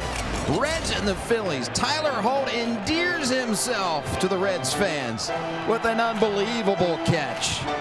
And it was back-to-back catches in the 9th. Billy Hamilton followed it up to game-saving catches for the Reds as they swept the Phillies to open up the season. April 4th, Holt and Hamilton saving opening day. Two guys that provided a lot of energy for the Reds this year. Both of them limping at the end of the season. Holt not on the disabled list, but a little gimpy heading, and of course Billy ending the season on the sidelines. Boy, hard to believe that the Reds swept the opening series against the Phillies and still went 9-15 in the month of April. Yeah. Boy, wheels came off in a hurry. There's a dribbler off the bat of David Ross. Adelman will tap the bag. David's retired. Struck out first time up. Retired here. And here comes John Lester, who flied out first time up. You know, you talk about coming to the end of the season, Chris, and tomorrow everybody will play at the same time with still some playoff spots available and the crunch of the pennant race. But we were, you know, we kind of reflected on that final weekend in Milwaukee last week when we were in Milwaukee, the final weekend of '99. When the Reds needed one win against the Brewers to clinch a playoff spot. As it turned out, they lost Friday, lost Saturday, and then the long rain delay they had to play on Sunday didn't finish until midnight. The game didn't start till after 8 o'clock. And what you forgot when all was said and done was that the Reds started that year against the Giants at home. They had leads in all 3 games and lost all 3 games. they had won one of those, wouldn't have been a factor. So you know, the games in April just as important as those games in September. That.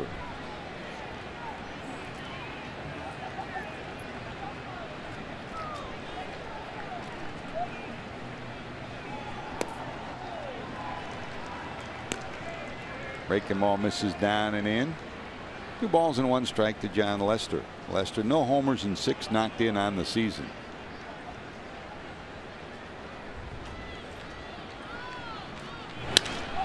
That's banged through the middle. That's a base hit. Well, Lester picks up his 6th hit of the season, and it's a 1-out base hit back to the top of the order. Dexter Fowler. Hey, the countdown to face off through the Columbus Blue Jackets home opener is underway. Puck drops on the new season in just 12 days on your home for Blue Jackets hockey. Fox Sports Ohio countdown to face off presented by Wendy's. Jesse, you'll be doing some Blue Jackets hockey this winter, huh? Ryan Giesenslaw will trade in his spikes for his skates, and he'll be on the hunt up in Columbus.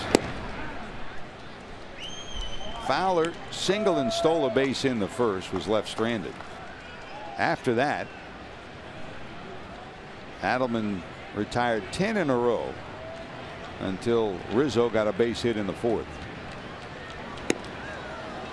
That's up and in, 1-1.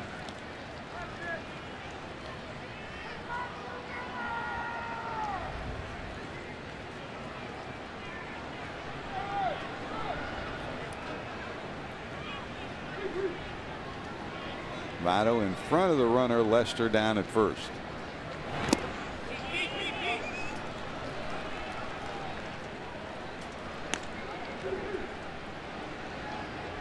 Now top of 7 in San Francisco. Giants lead the Dodgers 1-0.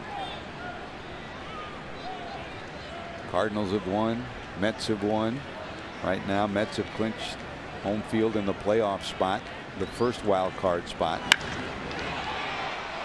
Down the left field line, curving, that'll be foul and in the seats.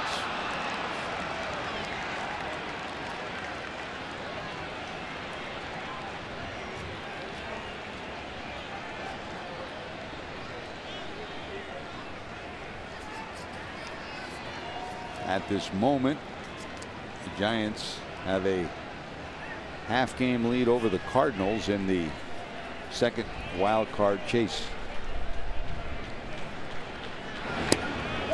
American League going into play today. Baltimore and Toronto remain tied for the wild card spot.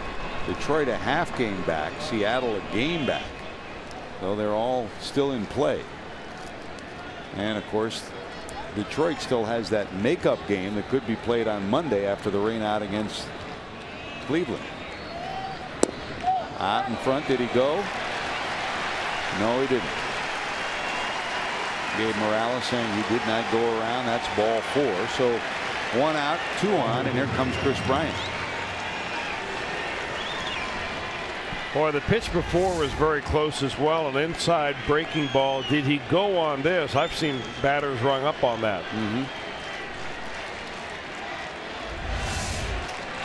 Another potential rally. The Cubs last inning. A single, a walk, a double, a single, played at 3. And they trail it only by 1. And here's Bryant. Lined out last time up 0 for 2.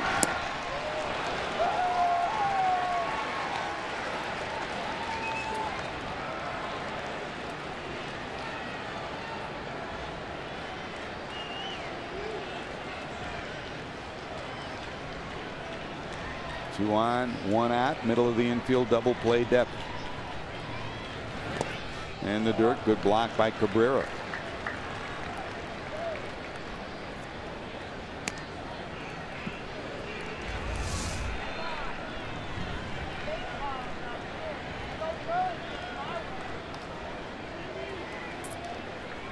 Picture perfect form for Cabrera. Getting the body over there, that's important.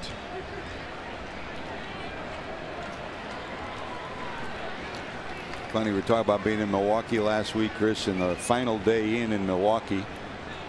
Mike Stefanski, the Reds catching instructor on this team had all his catchers out there working on exactly that. You know, maybe the end of the season, but don't forget about the little things. And when you look at what Joe Maddon has done in spring training, Maddon told each one of his players, he told them a number of things, but one of the things was keep the game simple and do the little things that each one of you has to do, whether you're a first baseman, a second baseman, or a catcher. Do the things you need to do, and we're all better if you do it. KISS, right? Keep it simple, stupid. I always thought you were going to say ING. But it's interesting, you know, you make a great point, because Stefanski gets the catchers out there. They're blocking balls in the dirt, moving their bodies and so on. And you say, well, don't they know how to do that? Well, batters take batting practice every day, right? And they already know how to swing the bat. They've got the same swing seemingly every time, but they're taking, you know, dozens, if not 100 swings a day when you include, you know, all the stuff they do. Why not practice defense? This one loop to right center over Selski, and the runners will not tag. And of course, Lester's your runner at second base. Probably could have made it, but Lester in his tracks never did retreat to tag up at second. So there's a second out, and the runners hold. Fowler was ready to tag from first and go, but Lester never did.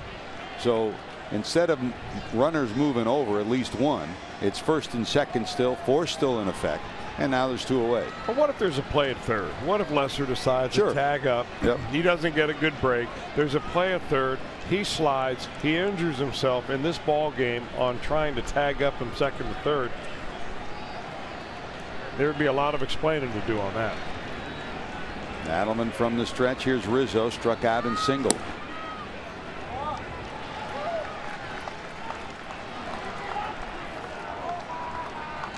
Now, for the first time in this homestand, left field very problematical as the sun has peeked through. And for Adam Duvall, a line drive, a mid-range line drive. Duvall's going to be looking right at the sun as it comes out of the darkness behind home plate.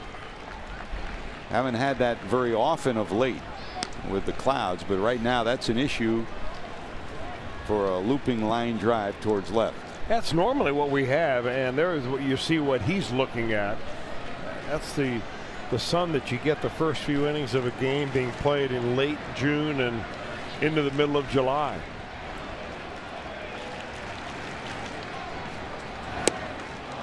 Big swing and a miss, 1 and 2. What a perfect spot for Adelman. I mean, if you want to take the power away from a hitter, right up there's your spot. I mean, he's not going to get the barrel of the bat on it. If he does, he's going to have to pull a foul.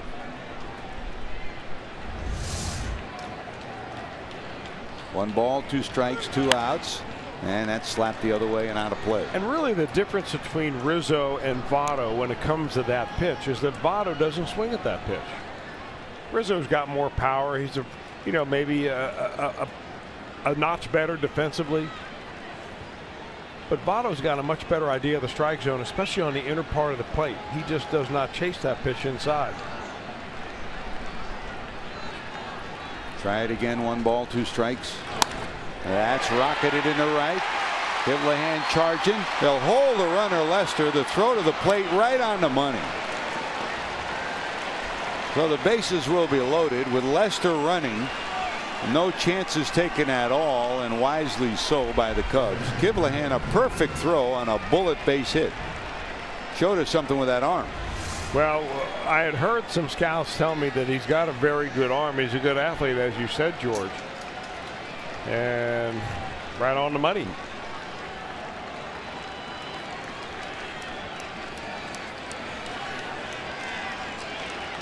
Now here comes Mac Jenkins out to talk to his big right-hander with Menzobris coming up to the plate.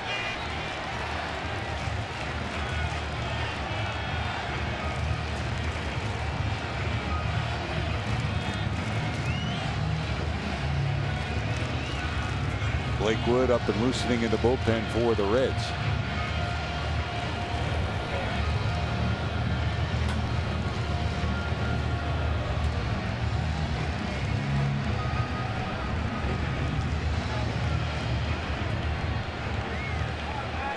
Four runs, 4 hits for the Reds. Now 6 hits for the Cubs, who trail it 4-3.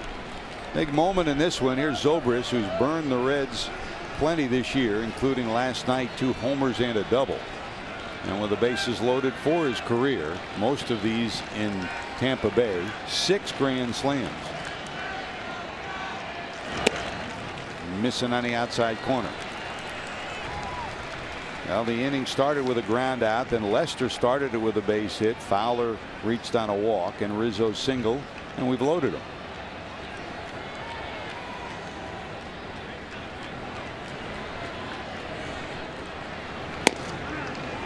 That's a strike, 1-1. Zobrist today popped out to the third baseman Suarez and then fly to left, 0 for 2. You talk about choking up both from the bat and the mind. That's what Zobrist does in these situations. He'll go to the other way. He'll go to left often. Breaking ball misses, and it's 2-1.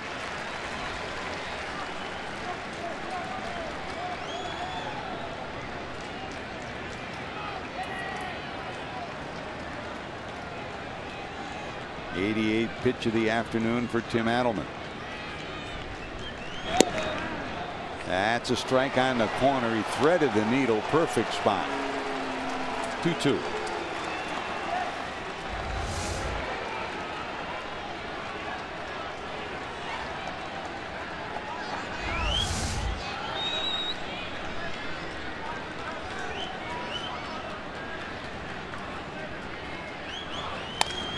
This one looped into right. Here comes the right fielder. Kivlahan got it. Good job. Once again, that changeup proves to be money in the bank for Tim Adelman. He leaves the bases full.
Being brought to you by your local Ford dealer, Ford Go Further, and by Cincinnati Children's, changing the outcome together. Turned out to be a very pleasant day here in downtown Cincinnati, the Queen City, as the Reds 4 runs, 4 hits, no errors, 3 left. To the Cubs, 3 runs, 6 hits, no errors, and 4 left on base. De Jesus Jr., Votto, and Duval due up. And a reminder, the Reds in Fox Sports Ohio would like to send out a happy birthday wish to a lifelong Reds fan, Albert Siegel, who's celebrating birthday number 100 today. Happy birthday, Albert. Hope you're enjoying this day. Hope you have many more to come, and thanks for rooting on Reds baseball. Thanks for joining us. A very happy birthday to you. Ivan De Jesus steps into the batter's box. For Ivan, his birthday celebrated the 1st of May. Native of Puerto Rico, still lives in Puerto Rico. Now 29 years of age, had a very strong second half for the Reds. This one hit pretty good left center field. Going back is Bryant looking up. It's off the top of the wall. Just missed a home run, and they'll have a 2-base hit.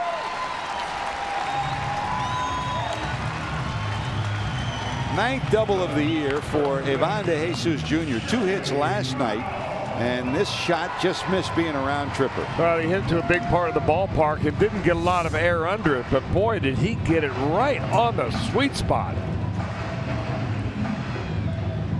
That had to feel good.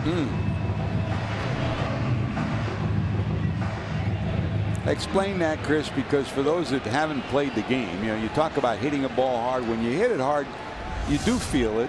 When you hit it perfectly, it's like you don't even hit it, right? Yeah, there's a spot, you know, there's a spot in the bat where you want to hit all the baseballs. You don't want to hit on the end. You obviously don't want to get it on the handle.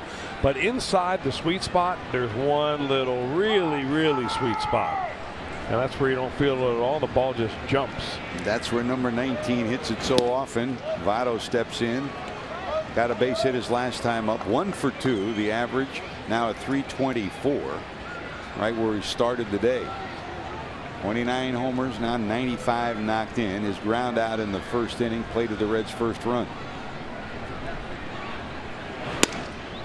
Fastball misses up and in. That's where the teams were pitching Votto really consistently in the beginning of the year. And he made the adjustment to begin to pull the ball a little bit, to turn on them a little bit. In fact, one of the times he did that early in the year is when the Reds went to Chicago and he hit a home run to right field at Wrigley back in April. And ever since that time and his adjustment, the league seems to be now, you know, pitching him inside for show and then trying to get him out by going away, and it has backfired on the league. Well, they're trying to heat up Felix Pena, the big long lanky right-hander. Quickly in the bullpen are the Cubs. That was Joe Madden who sent David Ross out to talk to Lester and give him a little time to loosen up. He's heating up fast. Boy, Lester Stroh's been with the Cubs a long time, hasn't he? Oh, Lester Stroh, the bullpen coach. Yeah. What a lifetime baseball guy, huh? I think I played against that guy in AAA somewhere. You were about 14 then? He was 14. Yep. Great guy, great coach, and great guy to be around. Votto digs in. 2 balls, 1 strike. 1 for 2 this afternoon. Fouled and held on to by Ross.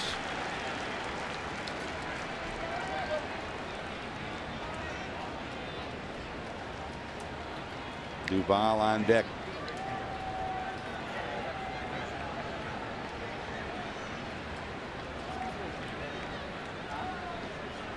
De Jesus inching off his lead at second, trying to get as much as he can. He represents a pad run and a 1-run lead for the Reds.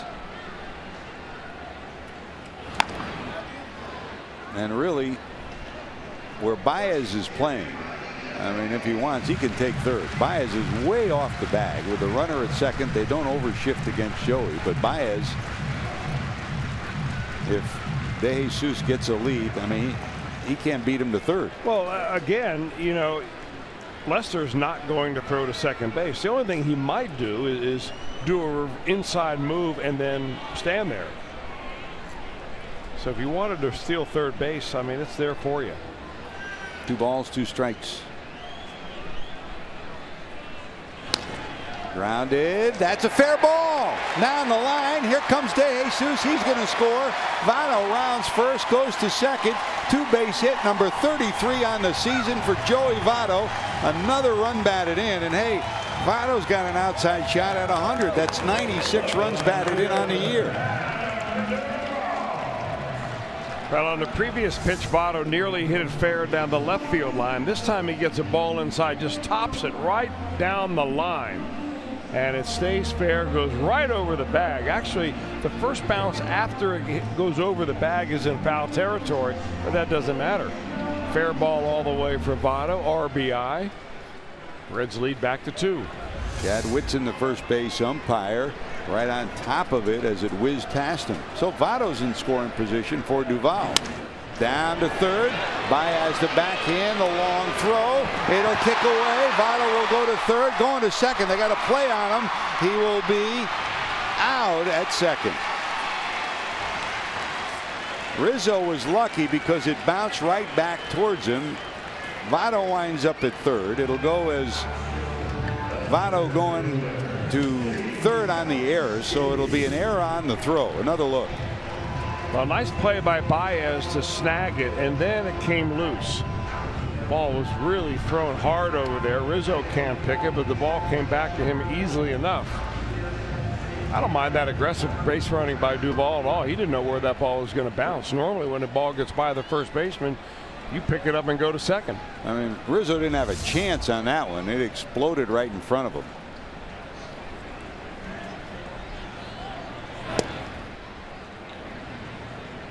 So the putout goes 3-4 on an error on the third baseman. So infield brought in with now the first out of the inning. So instead of second and third, no outs, there's a runner at third, one out, and here's Selsky. Base hit to right and a line drive to second. I mean, obviously, you know, Rob Coughlin's down in the replay booth. It looked almost as if he got the leg in before the tag came high on the slide, but Duvall didn't argue, and Reds didn't ask for a replay review.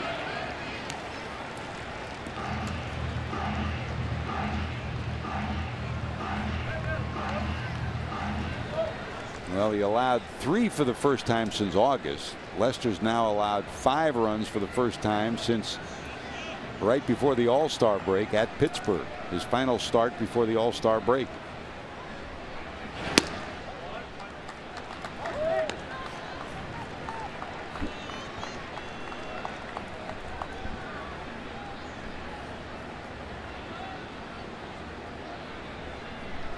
Cubs one step behind the grass, infield in with Votto at third.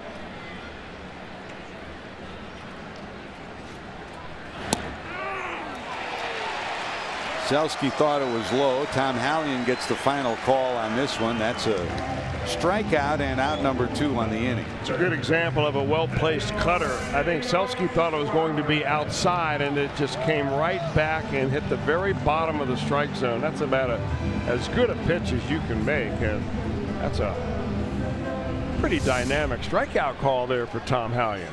He's got the punch out, doesn't he? Veteran National League ump Tom Hallion behind the plate today. Here's Suarez, single in a homer and a sacrifice fly. Take another look one more time at Lester's strike 3. And the call by Hallion. You know, if you make it that emphatic, the batter can't possibly argue, right? I mean, if you seem like you're unsure about it as an umpire, and you do a little bit tentative, then you give the signal to the hitter that maybe it wasn't a strike. But when you ring him up like that, all he can do is drag it on back to the pine. Well put, my friend. 2-0. I wonder if an umpire ever blew out an oblique. Oh yeah, making a call. Frank Pulley, remember Frank? That little punch. Is that how we got his name? Yeah, Frank Pulley. He used to jab at you. Yeah.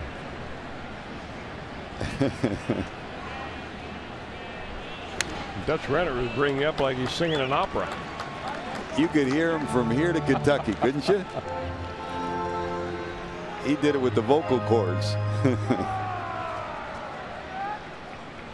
2 balls, 2 strikes.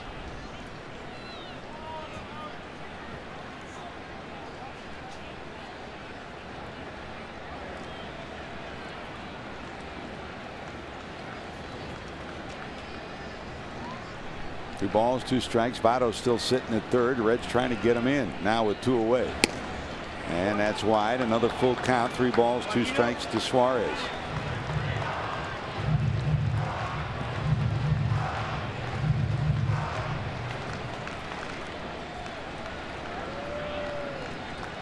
Joey doubled in a run. Still sitting at third.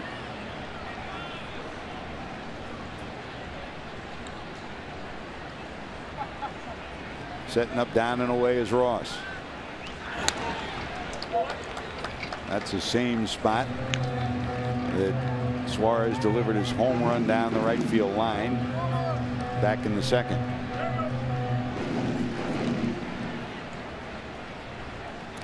It's not so much pitch selection, but pitch execution. The pitch that Lester delivered to Suarez was up a little, and that enabled Suarez to elevate it and over the fence. That pitch right about at the knees or below. He's a good low ball hitter, though, Suarez is. Full count 3-2 with Votto off third. From the stretch, Lester.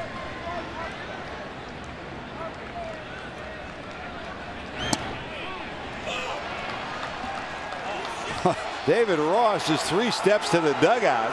Suarez is 4 steps to first. Tom Hallion never moved. So as dramatic as his strike call was, that's as empty as the ball call was. Ross can't believe it. Yeah, and neither can Lester. And he thinks that he threw on back-to-back hitters the perfect punch-out pitch. And we've got it as a strike on our Fox tracks.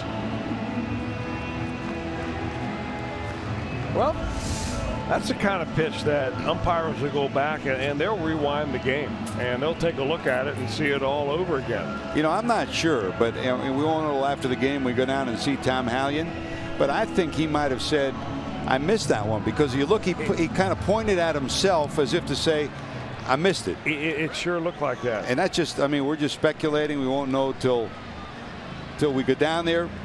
But and Ross didn't argue after that. And Ross, it looked like Ross went out and might have told John Lester that exact same thing. So we'll see if it has an effect on this game and this inning. Here's Kivlehan, who struck out twice, both swinging. Take a look. He said, no, I don't believe it, David Ross. So now Kivlehan should ought to be on notice right here. And when he gets 2 strikes on him, he better be hacking, because there may be a makeup call in the offing. You see, now he points to himself right there as if to say, my mistake, I missed it. And now if he did do that, nobody in the ballpark is hoping more that nothing happens in this inning than Tom Hallion.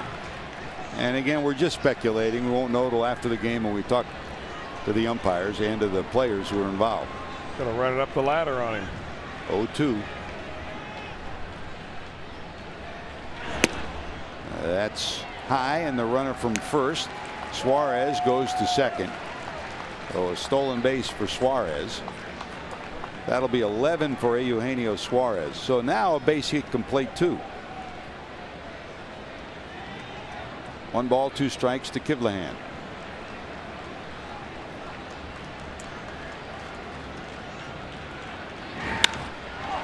High in the air to center field, right at Fowler. Dexter almost in his tracks, will squeeze it. That'll do it. So no harm in the end result. Reds will strand 2. Votto gets a ribby, and the Reds lead at 5-3.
Coming up for you for Saturday, August 29th. Don't miss the special adults only Halloween bash presented by Budweiser. Enjoy an open bar, photo ops in the Reds dugout, games, prizes, and a scheduled appearance by Billy Hamilton as a guest judge for the costume contest. Best costume wins 2017 Reds opening day tickets. Purchase tickets now at reds.com/Halloween. Great place to be on Halloween night here at Great American Ballpark. Here's Blake Wood, who will enter the game. Wood will come in Kivlehan's spot in the lineup, the 7th spot in the order. Blake will make his 69th appearance of the season. So for Tim Adelman, Chris, what a great way to end the year with a solid start against the team that won 102 games on the year. 5 innings, 6 hits, 3 runs. Your report card on Tim Adelman. Well, the Cubs got all their runs in 1 inning on Adelman. That was the 4th inning, so he has a chance now to win this ball game if the bullpen can step it up and hold him right there. Addison Russell flied out and walked. Hernan Iribarren comes into the game in center field. That means Selski moves from center to right. Well, Selski, your new right fielder, as Kivlehan exits, with Wood entering his spot in the lineup. So the number 9 spot will be manned by Iribarren, and he'll be up second next inning.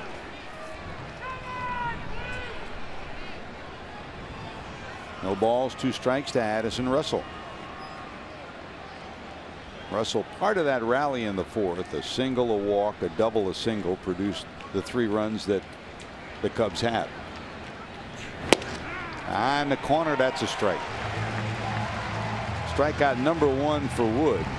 And while he was in there, Tim Adelman had 4 strikeouts. All of them came in the first 3 innings.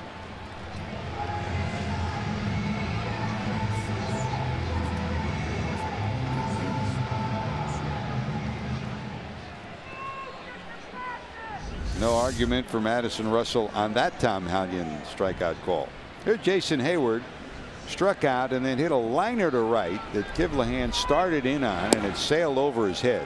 He was credited with a double that plated the first 2 runs for the Cubs in the 4th inning.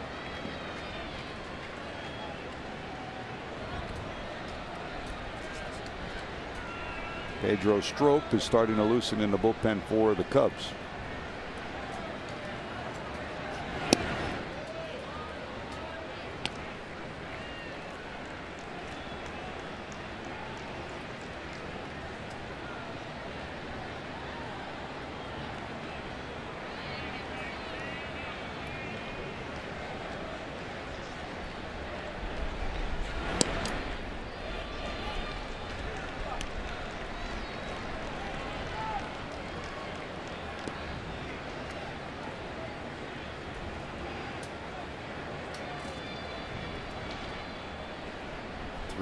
From Wood.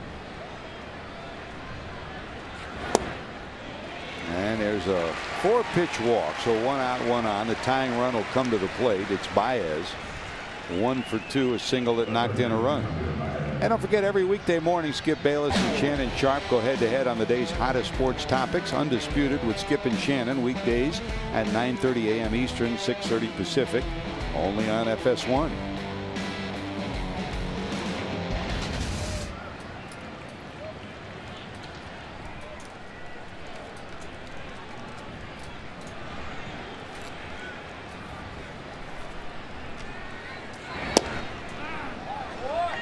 .96 on that one. It's in there for a strike.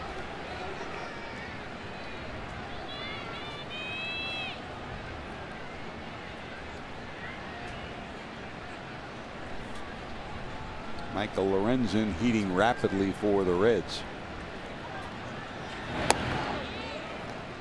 That misses 1-1.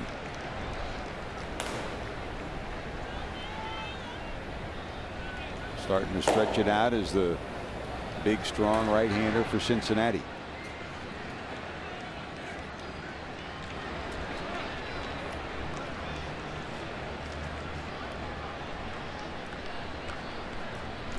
Baez got something in his eye, asked for time, and granted by Hallion.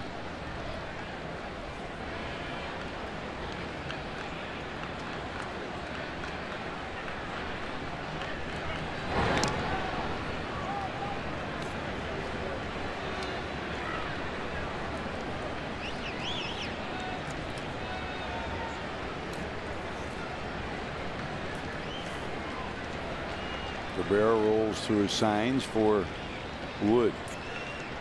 There's the 1-1. Runner not going. Did he go? That's a strike. That's the one consistent place that you can pitch Baez and pretty much have success. He's hunting for something to pull. I mean, he wants the ball out over the plate, not on the inner part of the plate, but he wants it outer third, up a little bit around the knee high or above. Bouncer back to Wood. They'll go to second. Got one on to first. Yes, sirree. A twin killing erases the base runner, and the Reds will hold on to a 5-3 lead.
Robert McCarthy of Florence, Kentucky will win the beautiful new Tundra on display at Great American Ballpark.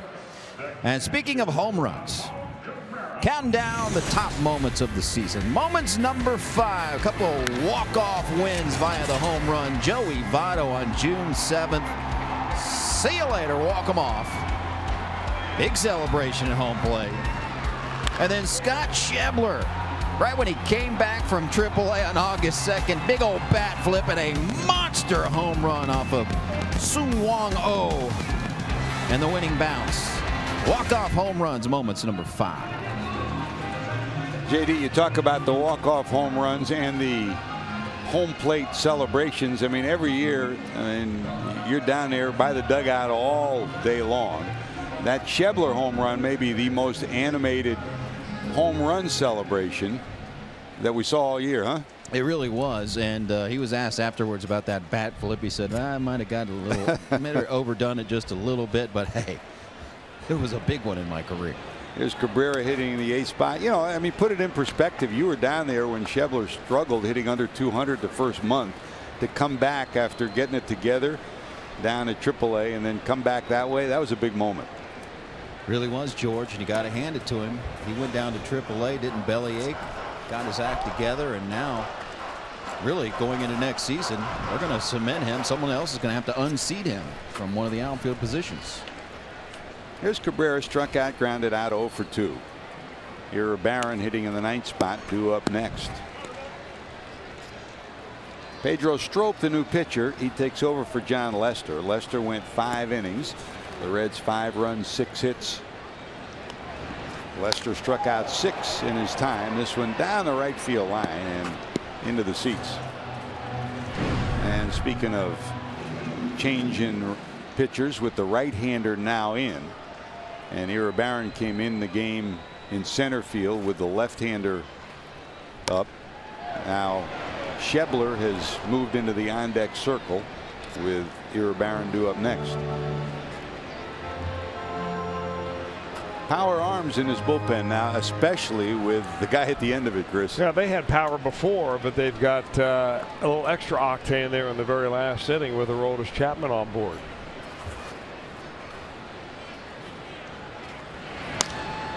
High in the air to right. It'll stay in the park, though. Hayward back.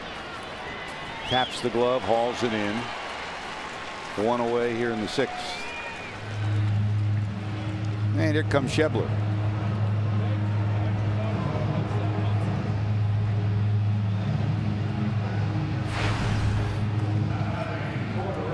Been on the sidelines, Chris. You were there in St. Louis. They had hoped to get him back in the lineup, but day in, day out, they wondered if he'd be okay. In the last couple of days, he feels a little better. He's back and able to play today. Well, he pinch hit in that very last game. The unusual ending with the double that shouldn't have been, or the RBI double that shouldn't have been an RBI off the bat of Yadier Molina. The guy that tied the game up was Schebler. He pinch hit. He hit a little dribbler off the end of the bat to a shifted infield, and he busted it down the first baseline, and he kind of limped the whole way. So he doesn't want to end the year on the bench. In fact, he didn't even want to come out of the game in the first place when the first day he injured him.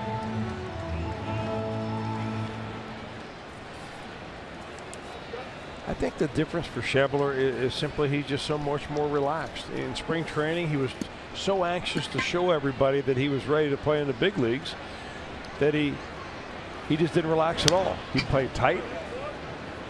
He looked tight. He looked like he was nervous. He looked like he was overwhelmed. And when he came back from the International League, as you said earlier, being the player of the month down there, gave him a lot of confidence, and the game slowed down for him. 1 ball, 2 strikes. Stroke to the stretch. Rizzo has it, and he'll shovel it to Strop, or they almost shoveled it back and bobbled it, but Strop finally held on. 3-1 on the put out, 2 away, and back to the top of the order, Jose Peraza. Strop is a guy that they're really hoping that he is back to normal. He has been one of the more dependable setup men in all of baseball, but he was on the disabled list this year. He went on in August, around August the 11th, with a torn left meniscus. That's a cartilage in your knee. So he gets that fixed. He comes back off the disabled list, just about a week or so ago. So they're trying to get him back up to game speed with not a whole lot of games to go. Popped up right side. Rizzo giving chase. He'll run out of room. And whenever you see the big first baseman head towards the foul line, he's come up with some circus catches at home at Wrigley and on the road. He's got great presence when he gets to the edge of the stands. Not an easy play. One of the most challenging plays for a first baseman. No balls, 2 strikes to Peraza.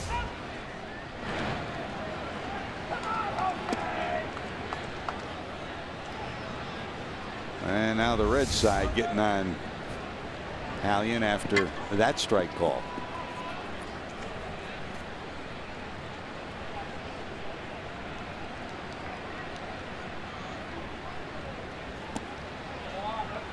Breaking ball misses, 1-2. Peraza hit by a pitch in the first, then stole second, went to third on a ground out to the right side by De Jesus, and scored on a ground ball to the right side by Votto. Popped up right side. Rizzo there. He'll squeeze it. That'll do it. So Strop does his job. 1, 2, 3. Can the Reds bullpen do its with a 5-3 lead? We go to the 7th.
for MLB postseason, where all that matters is October. The NLDS starts October the 7th on FS1.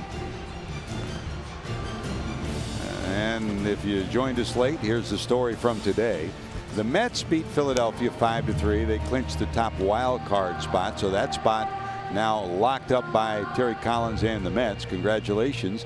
The Cardinals won 4-3 over Pittsburgh, so they moved to within a half game of the Giants before the Giants started their game, and the Giants ended up with a 3-0 win over the Dodgers. So you add it up, what that means at the very least right now is that the Giants maintain that one-game lead over the Cardinals, and on the other side of it, it means that Dusty Baker's Washington Nationals have clinched home field. So that's good news for Dusty, and the Cardinals will go down to the final day of the season needing a win and a Giants loss to move into a tie. That's another rabbit out of the hat for the Giants out there. And Bruce Bochy, they pitched Ty Black in his second ever major league start against Kershaw in that ball game, and he outduels Kershaw to win 3-0. How about that? There's David Ross hitting in the 8th spot, bouncing back with Lorenzen on the mound. They'll throw out Ross, and there's one away. Michael Lorenzen comes in. He's the 3rd Reds pitcher. Ross 0 for 3, a strikeout and 2 groundouts. Adelman started 5 innings, 6 hits, 3 runs. Blake Wood 1 inning, a walk. And here's Lorenzen. And since Lorenzen and Iglesias took over the tail end of the bullpen, Chris, been a different bullpen. Well, you're right. I mean, you add Lorenzen and then you add Raisel Iglesias. Iglesias was the opening day starter, and in spring training, Lorenzen was slated to be a starter somewhere in the rotation. As it turned out, that never happened for Michael, but he has come back and really found a nice spot in the bullpen and a lot of stability for Brian Price late in the ball game. Here's Chris Coghlan, who will pinch hit. Coghlan, veteran outfielder and pinch hitter.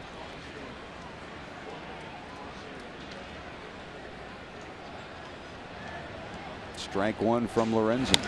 Bouncer to the right side. Votto flips to Lorenzen, and it's a 3-1 put out, 2 away.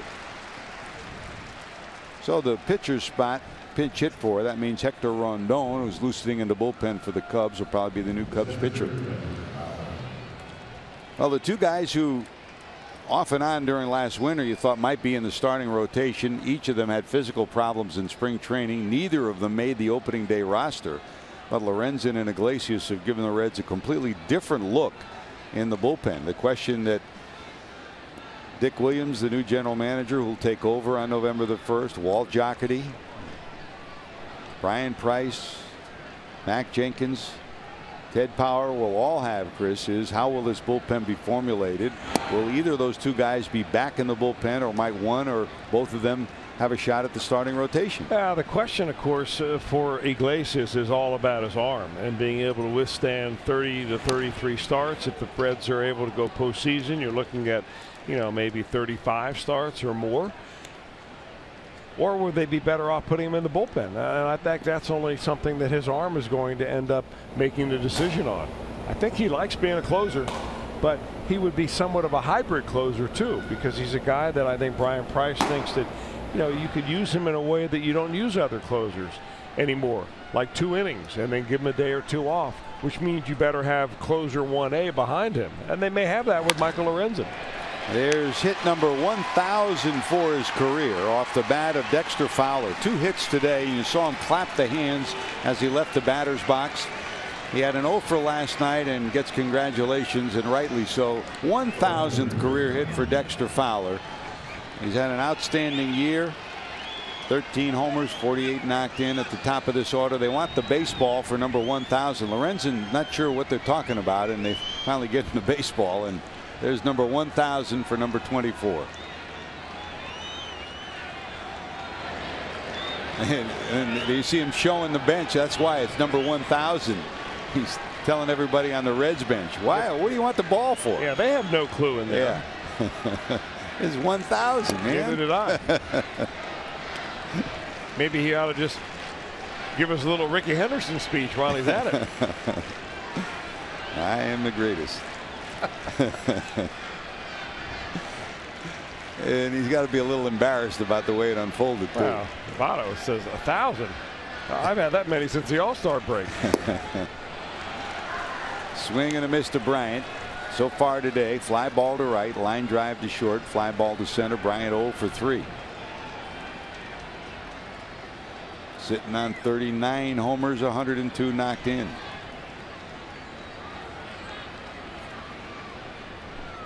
Lorenzen to the stretch with 2 away.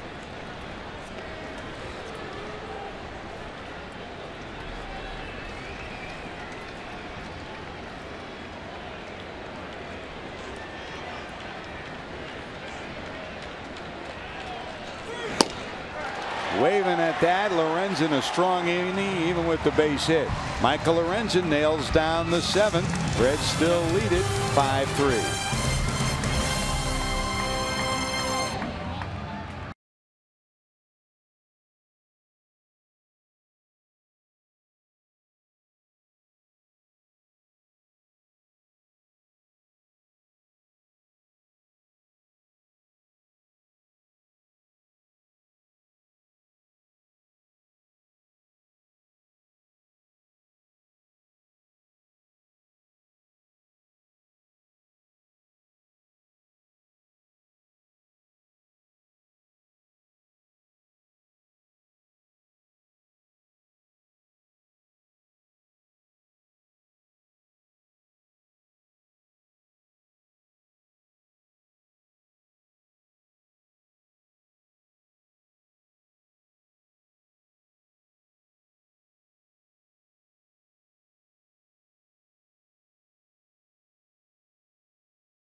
The 2017 Red season tickets will take your shot at the inaugural Swing for Your Seats event Saturday, October the 8th. Just place a 25% deposit, step up to the plate, hit a home run, get your 2017 season tickets for free.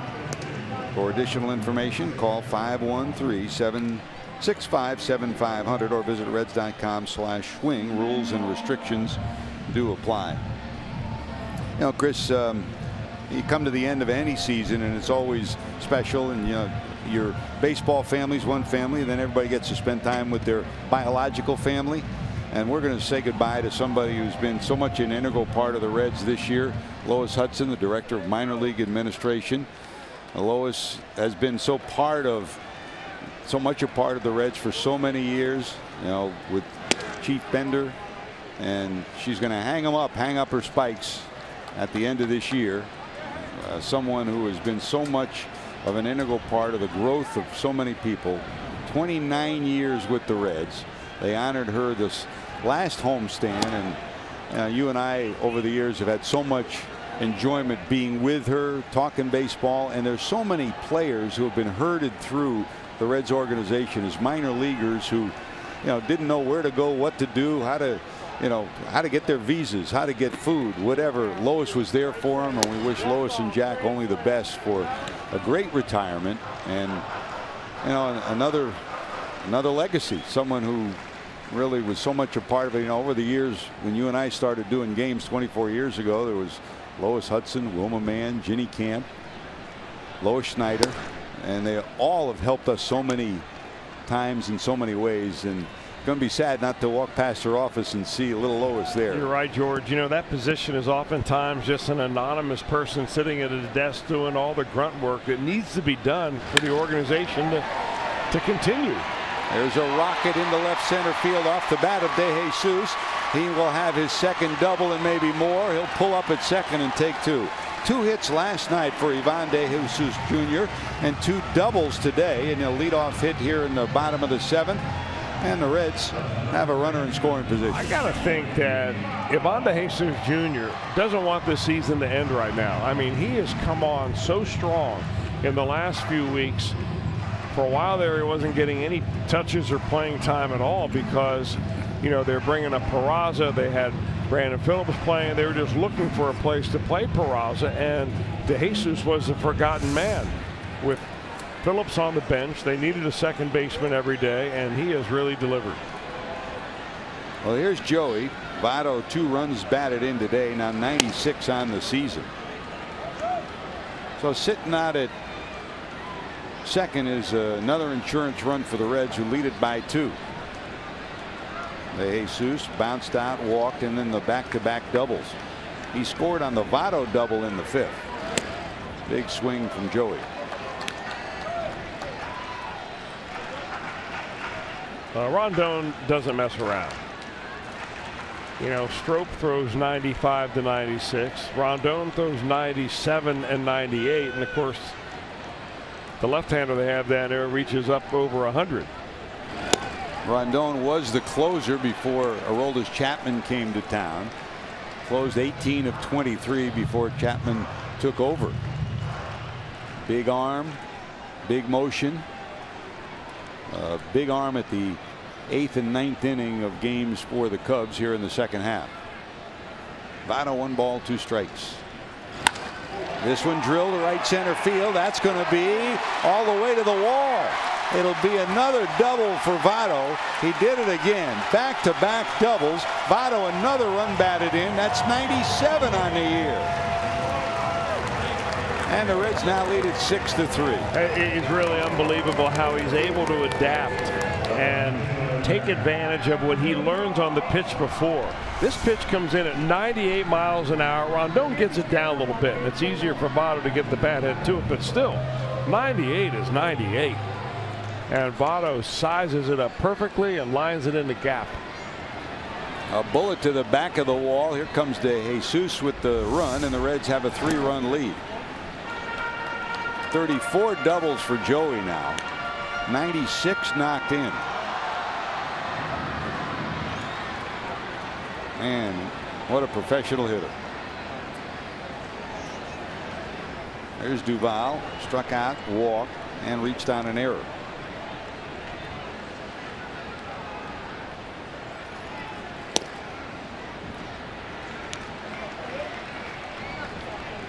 Talking before the series, you figured no matter what happened in these 3 games that Joe Maddon would get his 2 end of the game big arms into the game, so you might see him both pitch today and both pitch tomorrow. Rondon and then the big left-hander Chapman.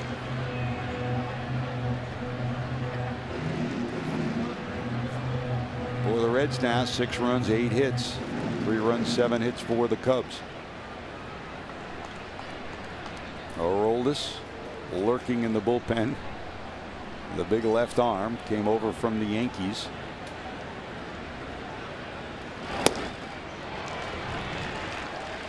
Nasty swing and a miss. Duval retired. First out of the inning. Don't forget, following every Reds game here on Fox Sports Ohio, stick with us for Reds Live, brought to you by Performance Kings Honda. Get a complete recap and interviews from the clubhouse.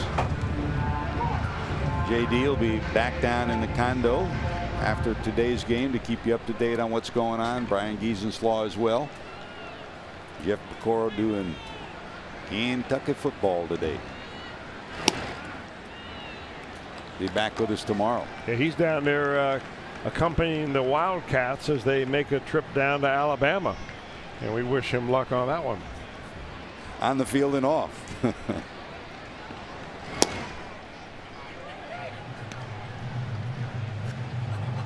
Selski, single, lined out, struck out. Started the game in center, move to right. 1 ball, 1 strike.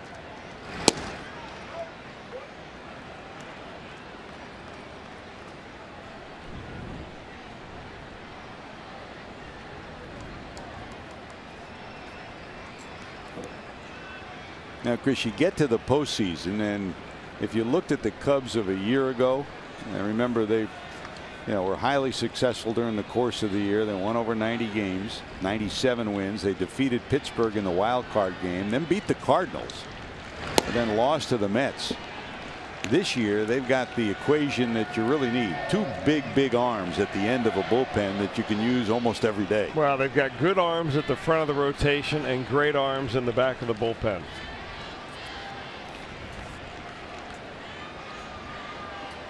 2 balls, 2 strikes.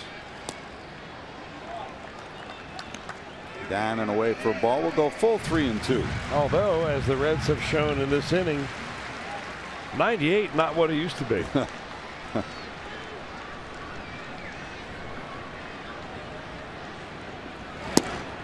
And there's a walk. I don't know about you, George, but from what I read and the experts that I've talked to, like batting coaches, I mean, almost everybody agrees that if you show big league hitters faster pitches, eventually they just adjust, like Joey Votto did in that one at bat. Now, not everybody is Votto, but I mean, if you see enough pitches at 97, 97 is going to be what you need to hit.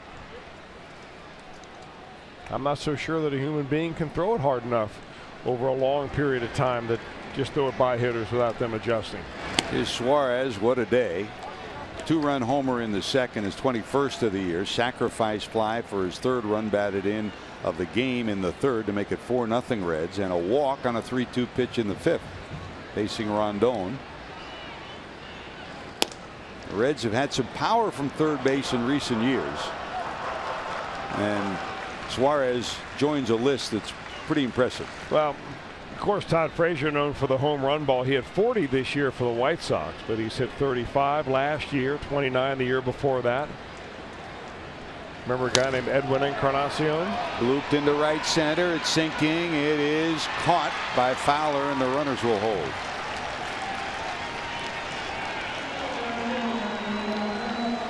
Fowler came a long way to track that one down, and there's your second out of the inning.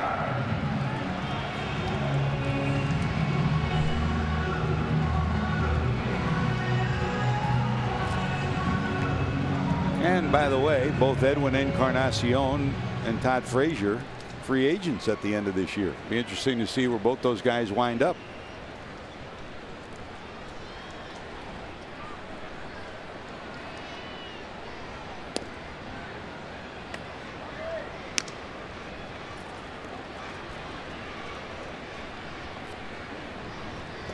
For the Reds, 6 runs, 8 hits, 5 left on. For the Cubs, 3 runs, 7 hits, 1 error, and 5 left on as well. 2 on for Cincinnati with 2 away here in the 7th.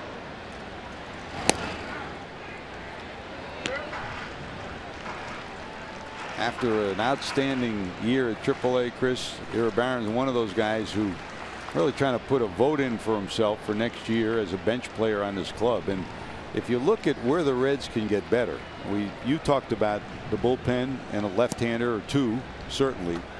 But when you look at the bench and you look towards the new year, the one thing I think that Brian Price would like to see is maybe a little more punch off the bench. Especially left-handed. And the Reds haven't had any. And Iribarren is not a home run hitter.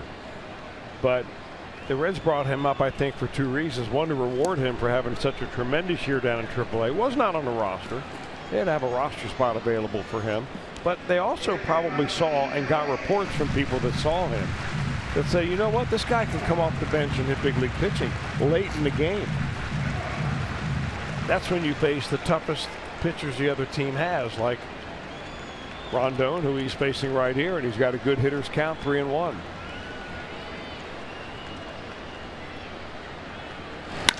And there's a rocket on cue into center field. Here comes Votto around third. Here comes the throw to the plate. It'll be cut. They'll go to third. The run will score, and they'll get the runner on a run down.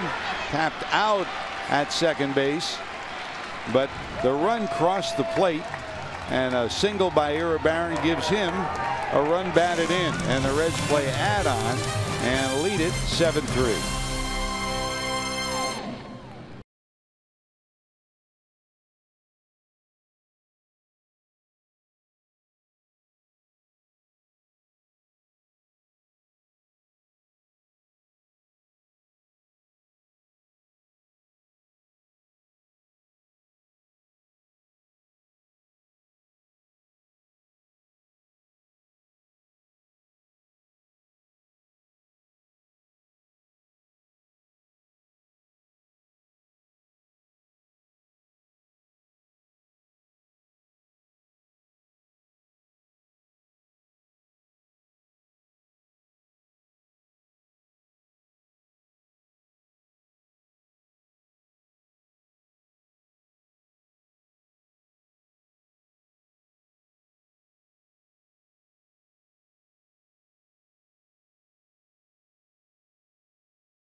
Summary, the Reds lead this one 7-3. Eugenio Suarez, a big day.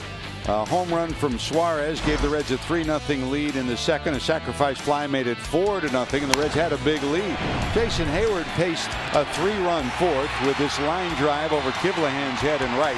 2-run score. They score 3 in the inning. It's a 4-3 game. Then turned it over to Joey Votto. De Jesus double. Votto followed with a double. 5-3 Reds in the fifth. Then the 34th double of the year for Joey in the seventh, following another De Jesus two-bagger, and the Reds led it 6-3. Base hit by Iribarren makes it 7-3. That's where we stand. 7 runs, 9 hits, no errors. 7 left for the Reds. 3-7-1 with 5 left for the Chicago Cubs. Here we go to the 8th inning. Rizzo will lead it off, and the equation for Brian Price as he looks at this two-headed duo in the end of the bullpen. One day he'll maybe pitch Lorenzen for an inning, Iglesias for 2. The next day maybe 2 for Lorenzen and 1 for Iglesias, and it looks like that's the rotation right now. There's a liner but foul, so Lorenzen will take his 2nd inning of work. He had a quick 10-pitch 7th inning. Gave up a base hit to Fowler, and here in the 8th he'll face Rizzo, Zobrist, and Russell. Well, if you're going to do that, George, you really need a third reliever that can be a setup guy. That is, you know, it's going to be hard to find another guy who's as good as Iglesias, but you try to go out and find somebody who can give you the same performance as Michael Lorenzen in that area. You know what I mean? And Lorenzen may be the guy that eventually becomes a closer. Who knows? I mean, he's really only in his first year as in pitching in this particular situation. Young kid with a lot of pitching knowledge to learn yet. But both Lorenzen and Iglesias have a lot to learn, but they both are eager learners. We've seen that, haven't we? There's no doubt about it. They'll ask questions. I mean, both of them latched on to Johnny Cueto last year before he left.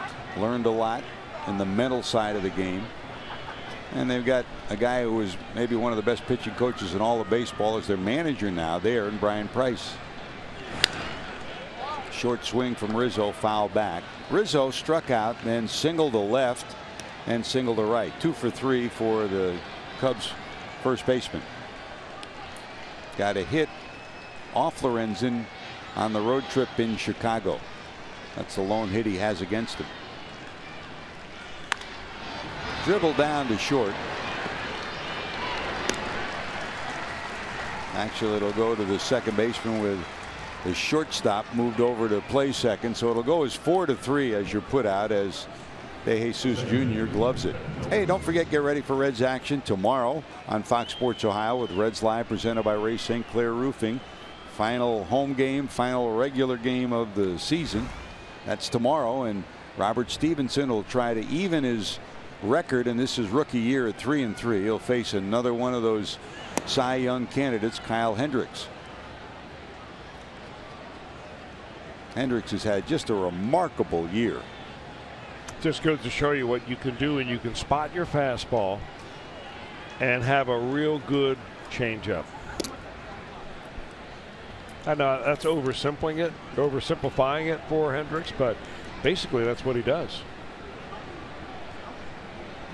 And you talked about the radar gun, and if pitchers throw 98 or 100, hitters will react to that and dial it up a little stronger. Now, the bottom line in that, I mean, pitching coaches and people that live the game of pitching don't live by the radar gun. They live by location first, movement second, and then radar gun. Well, hitters don't hit the radar gun either. They hit what they see.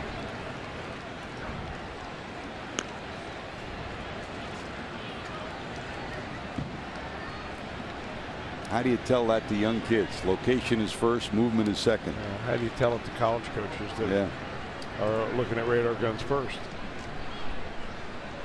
3 balls, 1 strike. In the corner to Zobrist. Reds have handled him so far today. Pop up, 2 fly ball outs.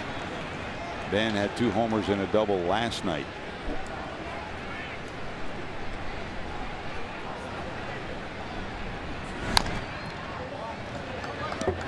wonder if maybe Zobrist has some ball bearings or something inside that bat, like a little rattle.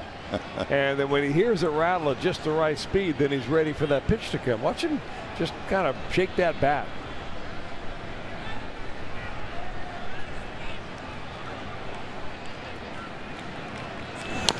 It works. I saw a guy at the crap table the other day doing something like that. Is that what you saw, Jesse?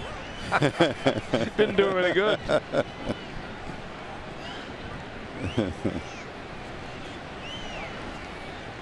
All sevens, Jess. Full count 3-2. Down the right field line, hit a ton, heading to the bullpen. That's out of here. Ben Zobrist, 2 home runs last night, number 16 and 17. Here's number 18 on the year, and the Cubs pick up a run in the 8th off Lorenzen. Got it up a little bit, and that short swing pounded it into the Cubs bullpen. Just like the number on his back. The long ball, 18 the hard way.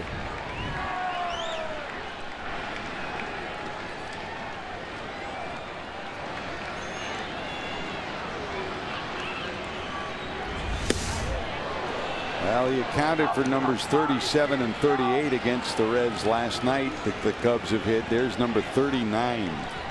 Man.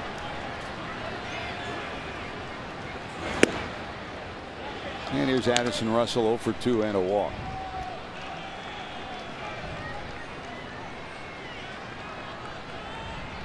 Iglesias up and loosening in the Reds bullpen, and Aroldis Chapman loosening in that Cubs bullpen. There's Rysell.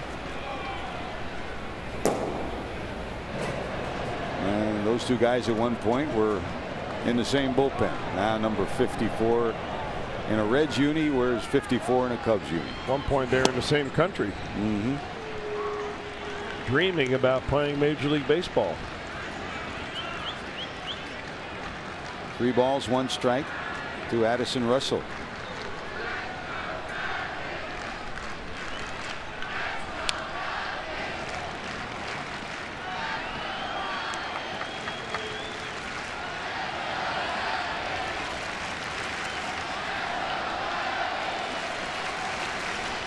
Well, a contingent of Cubs fans that have come here to help the Reds compile over 30,000 in the ballpark this afternoon, trying to chant their club into a rally. There's a call, strike 3. Russell strikes out for the 2nd time today. And out number 2.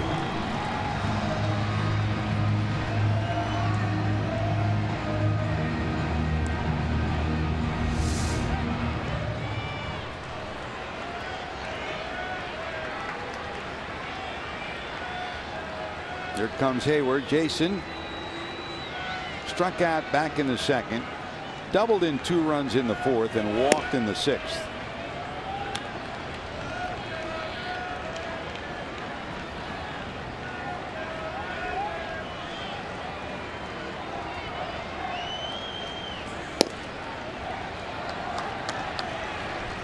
The 1-1.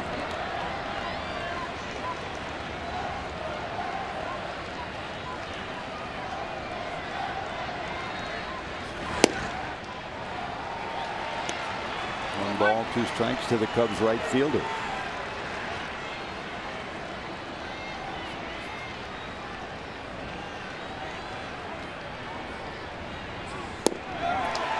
Now Lorenzen gives up the homer, then bounces back with his 2nd and 3rd strikeouts.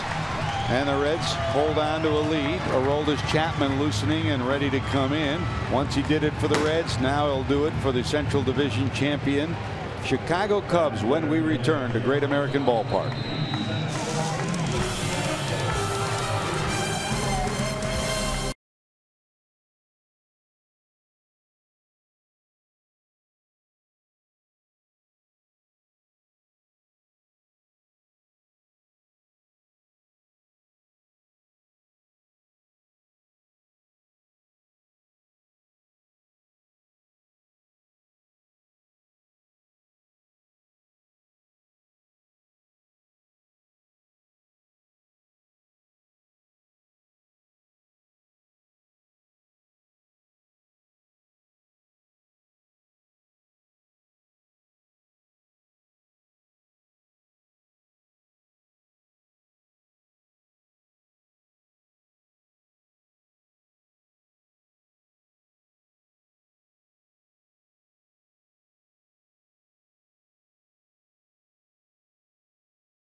970 at Great American Ballpark today. The Reds 7-9-0 with 6 left on base. The Cubs 4 runs, 8 hits, and an error. And as he came in, Chris, thank you, Aroldis Chapman. Cincinnati Red stats from 2010 to 2015. 146 saves, 4th in Reds history. Remember that first day that he came in? Our Miller Time moment. Let's go back, as we promised you, for our Miller Time moment, brought to you by Miller Lite. You and I were there in San Diego for the first time he put on a Reds uni. And then here it was, Chris. Remember the goosebumps? Every time he came in, there were goosebumps, George. You know, it was almost a circus atmosphere. And in this game, he gave you a little bit of a glimpse of what you were going to see more than 330 times in a Reds uniform for the next few years. I mean, pitch after pitch, threatening to throw it over 100 miles an hour. You never know if this was going to be the day where he would throw on maybe 106. I mean, the way the scoreboard people did his intro here in Cincinnati, that was one of the really cool things about leading in the 9th inning and seeing him come in. Well, Aroldis wearing a Cubs uni. 36 of 39 he has saved. That's both New York and Chicago combined. The big lefty ready to deliver. And you and I were there in San Diego when he made that first appearance, and nobody in the crowd knew who he was. And all of a sudden, the first radar gun shows 100, then 101, then 102. And the Padres fans, who had no idea what was going on, all of a sudden got into it. And it was electric in that ballpark. Man. Here's Cabrera. Struck out, grounded out, flied out. Changeup. Zippo, the changeup. That's not fair. At 90. I mean, Cabrera's all just geared up for that fastball, and watch the look he gives Pat Chapman. Says, come on. Not fair and not nice. When he left the Reds and was traded to the Yankees, Walt Jocketty called him to give him the message. Chapman cried. He said, thank you. He told Walt Jocketty, thank you for making Cincinnati my home. Thanking you for making me feel a part of your family. Here's Tony Renda, who will pinch hit. Kind of coincidence, really, that Tony Renda would come to the plate right here. One of the players that the Reds received in exchange for Aroldis Chapman. Caleb Cotham on the disabled list now.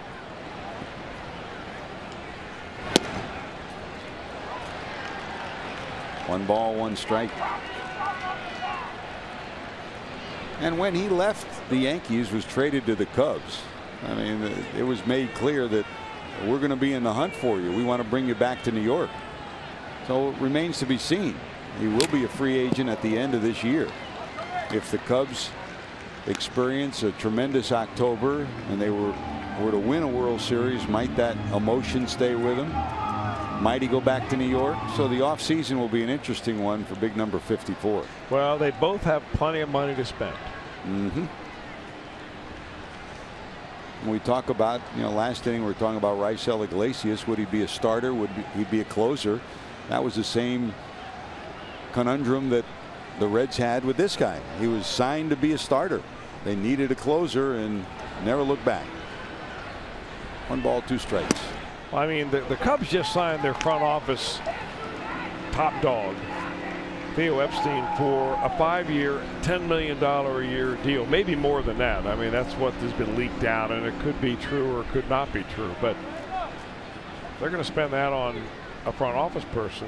They'll have some extra money around for Aroldis Chapman. Renda got a piece of that. 2 balls, 2 strikes. Especially if they're able to ride his shoulders to the World Series championship. Strange emotions occur in the month of October, and depending on what happens, that'll have something to do. But the bottom line on that contract will probably decide. 2 balls, 2 strikes. And he still remains very close with some of his former teammates and those he worked closely with. Tomas Vera, who really helped him so much off the field. He still remained very close with him.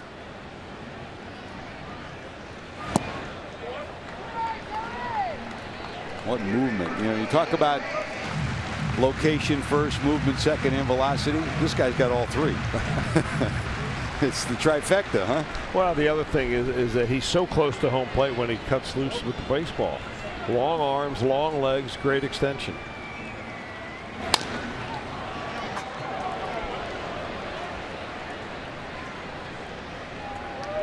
Got a piece anyways.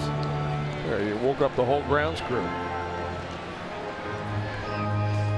who have had a little bit of an easier job this year at Great American Ballpark than last year. George, what we have 25 or so hours of rain delays last year, on and off. That tarp went incessantly this year. A lot better year for those guys and gals. The guys told me opening week that they pulled the tarp 97 times last year. That's amazing. Who's counting? Better year.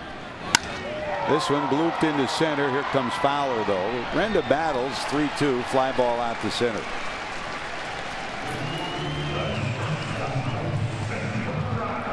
Back to the top of the order, Jose Peraza. Peraza today started it for the Reds. Hit by a pitch, stole a base in the first. De Jesus grounded to the right side, got him to third. Votto grounded to the right side, got him in. The Reds had a 1-0 lead. Selski singled to lead off to second. Suarez homer to make it 3-0. Suarez sacrifice fly made it 4-0 in the third off John Lester. And the Reds are off and running. Cubs came back to close within one, 4-3, and a 3-run fourth. Hayward's double and a single by Baez plated the 3 runs. The Reds bounced back with doubles by Votto and De Jesus in the 5th. Joey's RBI made it 5-3. The two combined for 2 more doubles in the 7th. The Reds led 6-3.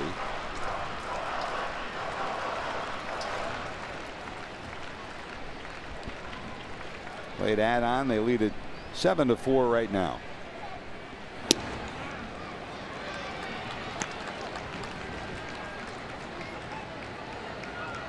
Two balls, 1 strike to Peraza.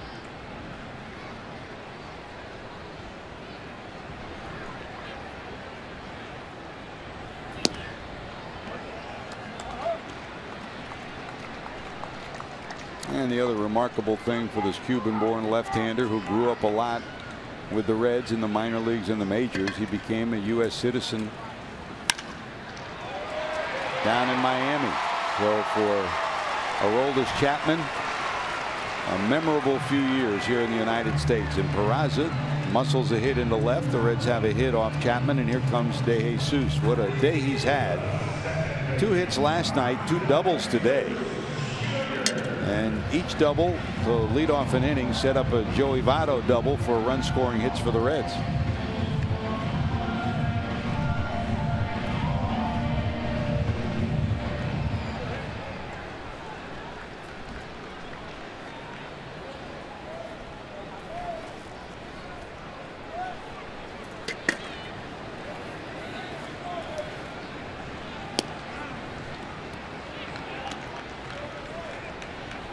Here's De Jesus with 2 outs and the runner on. You know, all of baseball, Chris, mourning the loss of Fernandez this week, and Aroldis became very close with him, and like so many players, honors him with his number 16 on his cap again here. And the Reds ran a lot on the left-hander Lester. Don't run on this guy. He's got a tough move, doesn't he? We've seen him pick off some guys.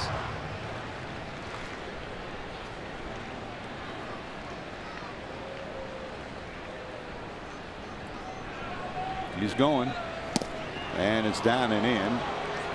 That'll be a stolen base. Good job by Peraza. 20 stolen bases for Jose Peraza.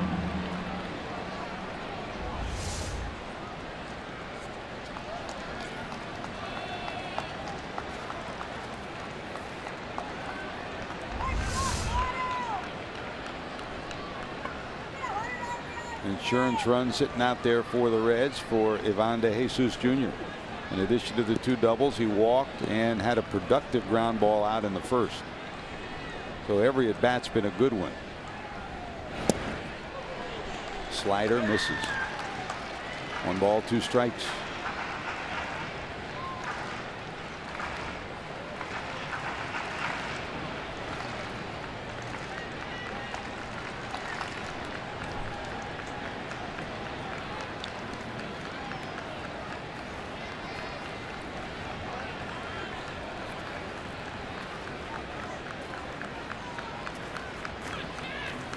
going to third, and it's fouled off.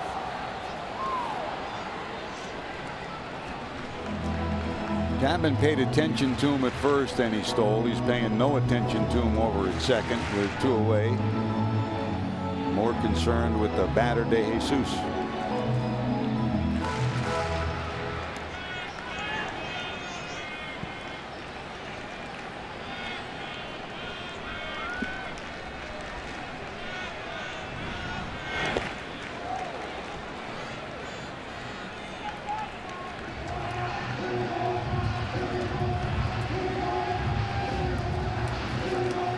Final score today at Yankee Stadium. The Yankees beat the Orioles 7-3.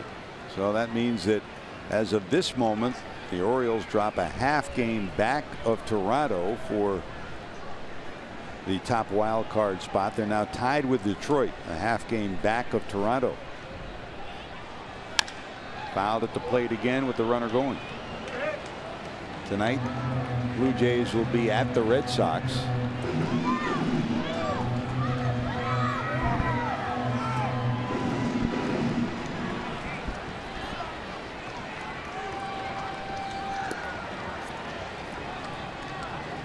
And you still got that Indian-Detroit game that could very well be a factor. They have to play it on Monday, the game that was rained out the other day. Now, is that for sure they're going to have to play that on Monday? Well, if it figures into the final, we'll know tomorrow. Yeah, we won't know until tomorrow. Yeah.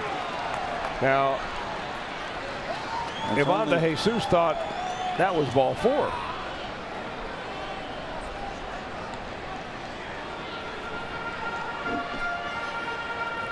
Full count, 3-2. I mean, he's been up there long enough. It seemed like it would be ball 8 by now.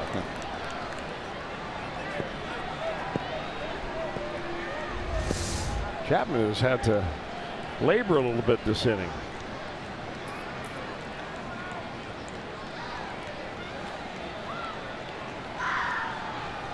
Our Fox box was correct, but the scoreboard had 3 balls, and that'll get away as ball 4. We've seen this, Chris, when Aroldis has come in non-save situations.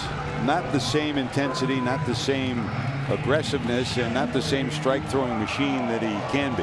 I think he's a little bit upset, actually, George, maybe at that stolen base by Peraza. I don't know whether he feels like the Reds are trying to rub it in or what, but he gave Peraza a funny look after Peraza hit that base hit and then stole second base on him. And then he had a hard time throwing strikes to Jesus, so I thought he was simply overthrowing. So now a matchup that we've really wanted to see for a long time. Votto and Chapman. Swing and a miss at 101 miles an hour. Joey today grounded out to the right side, plated a run, single, 2 doubles, and a walk.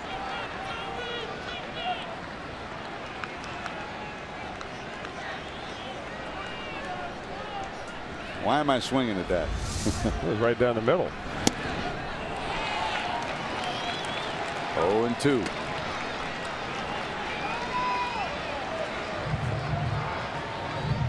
How often did Joey marvel at big number 54 when he was on the red side closing out games? Here it's a different matchup. 2 on, 2 out here in the 8th. Chapman got the best of this battle, and the result, Reds so far have the best of this game. 7-4 a lead, last roundup for the Cubs as we go to the 9th.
Ohio has been brought to you by Kroger. Stop by your neighborhood Kroger to save big store-wide. Great food, low prices, all at Kroger.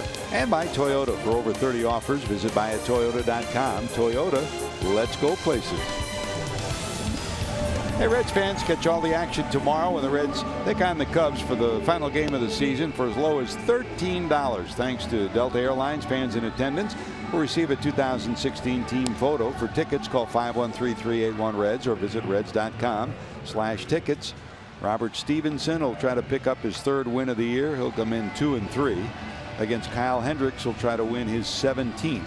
And Hendricks will try to end the year with an ERA of under 2. He'll come in with an ERA of 1.99. Speaking of ERA, Raisel Iglesias will come in and try to wrap this one up for the Reds. What a shot in the arm he's given the Reds in this bullpen. Look at this, 31 games now, Chris. Look at the record, look at the ERA.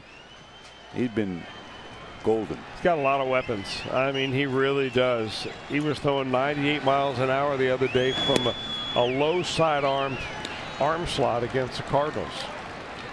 But just think for a moment and take the economics of baseball out of it. What we've seen here in the last 3 innings on the mound. Michael Lorenzen, Aroldis Chapman, pretty neat, and Raisel Iglesias. That would be a pretty nice back end of the bullpen. You're not kidding. In fact, I like that better than what the Cubs have. You're not kidding. Iglesias gets Baez on the pop-up. And here's Tommy La Stella, who will pinch hit.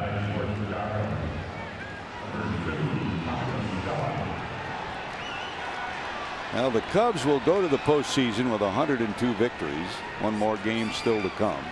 The Reds have continued to answer questions here in the second half. The biggest question answered yesterday with Brian Price re-signed for next year with an option for 2018 as well. Coaches all offered contracts for next year, and it's been a second half where the Reds have seen Michael Lorenzen and Raisel Iglesias show what they can bring to this pitching staff. And a second half where the starters have established themselves. You know, Chris, when you look at it, if you get Homer Bailey back, he's healthy, and you look at the influx of guys like Dan Straley, who's not just been the Reds' best pitcher from start to finish, but he's mentored some of the young players. You see Finnegan there, DeSclafani. Go down the list. The Reds have the nucleus of what could be a darn good rotation for next year. Well, they do, and I think it, as you've said many times, it starts with pitching. Fly ball to left. Adam Duvall there, 2 away.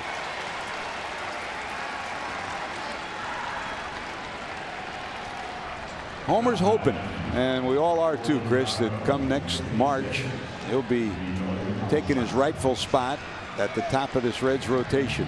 The Reds had hoped that he would have been in this rotation by now, but things have not worked out, and hopefully he will be able to heal completely and give the Reds what they expected when they signed him to the long-term deal. Nori Kawasaki pinch hitting against Iglesias. This one slapped the other way. Now the Reds piled up 10 hits and 7 runs on this afternoon, trying to close it out here in the 9th. 7 runs, 10 hits, 8 left on base for Cincinnati, 4, 8, and 1, and 5 left on base for the Cubs.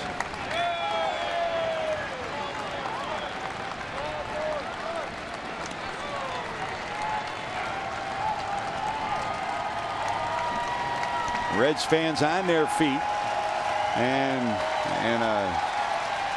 day where the Cubs fans outnumbered them in numbers, they're outnumbering them in vocalness here in the 9th. That's blooped down the third baseline, but foul.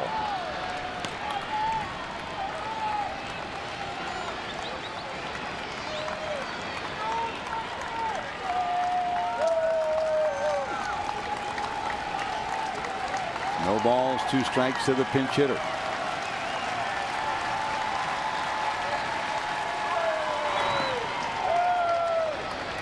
And the dirt low for a ball, 1 and 2.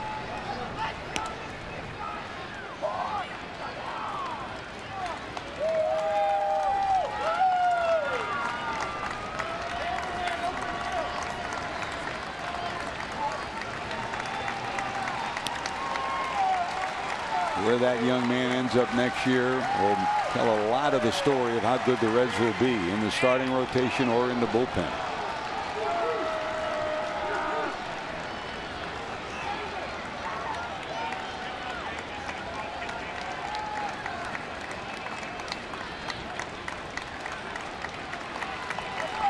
Two.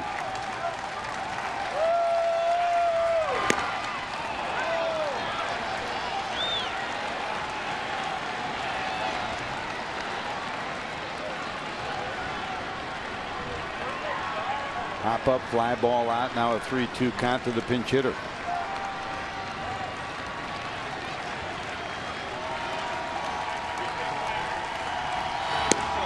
That'll do it.